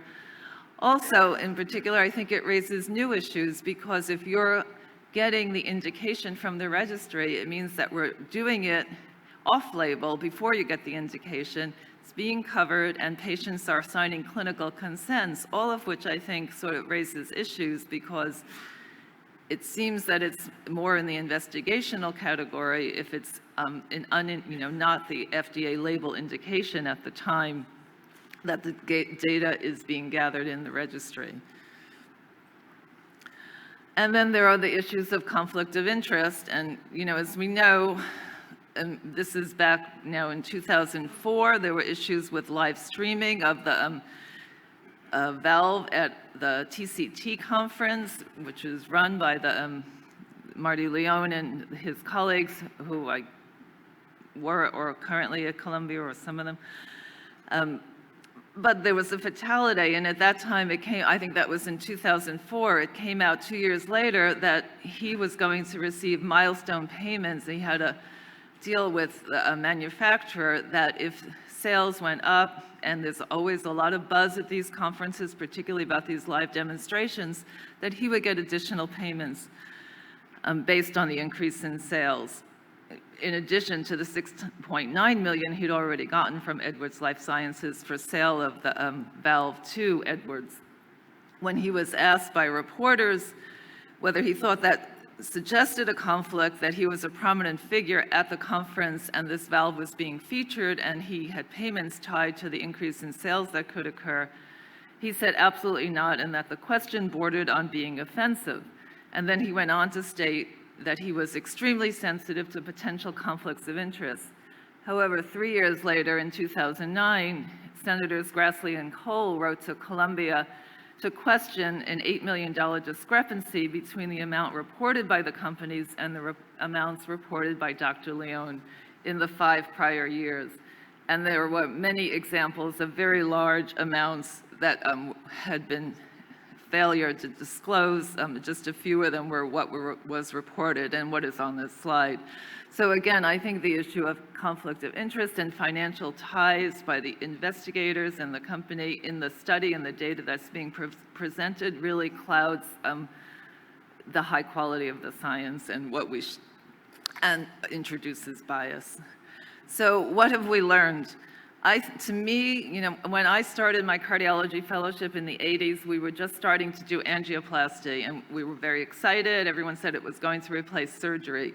It seems to me it's more that angioplasty replaced medical therapy, and we started doing angioplasty PCI on a lot of patients who really would be better left alone. You know, the last NCDR analyses, about 1/3 of patients that get PCI are asymptomatic. I'm now seeing a lot of patients with aortic stenosis who are getting referred to TAVR, although they're asymptomatic. I don't think we have data on how well people do with TAVR and asymptomatic, and we're not going to, unfortunately, have that control group of leaving people alone. But I think once a procedure like PCI or TAVR becomes percutaneous and you don't have to crack someone's chest to do it, there's a much lower threshold. And there's also, of course, the other issue that cardiologists are, you know, often referring patients for the procedures that then we're doing. But I worry that we are introducing procedures, as we did for PCI and now TAVR, into patients that really we would be better off left alone or waiting until they develop symptoms and critical aortic stenosis before we intervene at all. And when you're using those patients as a control group or showing them in these low-risk studies, we don't know whether they would have been better left alone. So I think all of that is a concern to me. The low quality of evidence at the time of adoption in general for devices.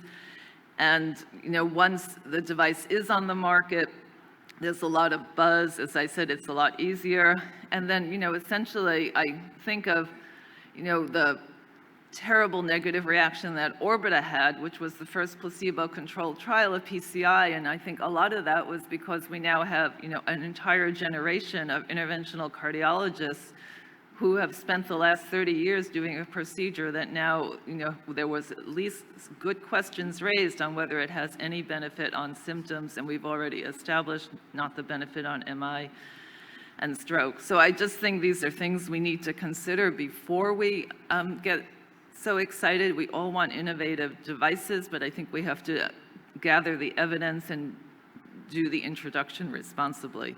So I look forward to discussing all of these points. Thanks.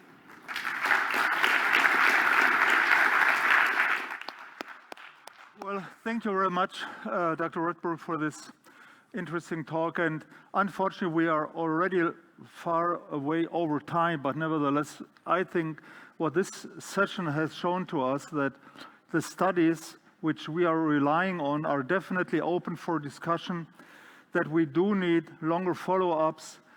We have learned that primary and secondary endpoints, as well as the definition of parameters, are in the hands of authors or the sponsors. Conflict of interest is a growing problem, and we even have to use now a grade system in order to see if this paper is really valid or not. And I think this session will be repeated next year, and I'm sure that many, many more evidence will come up. And unfortunately, due to the time constraints, I think we have to stop this session. We thank the panelists and the moderators. We thank the audience very much for being with us. This session was live streamed, so I'm sure we had many more, a much bigger audience somewhere else. And we all wish you now a very nice continuation.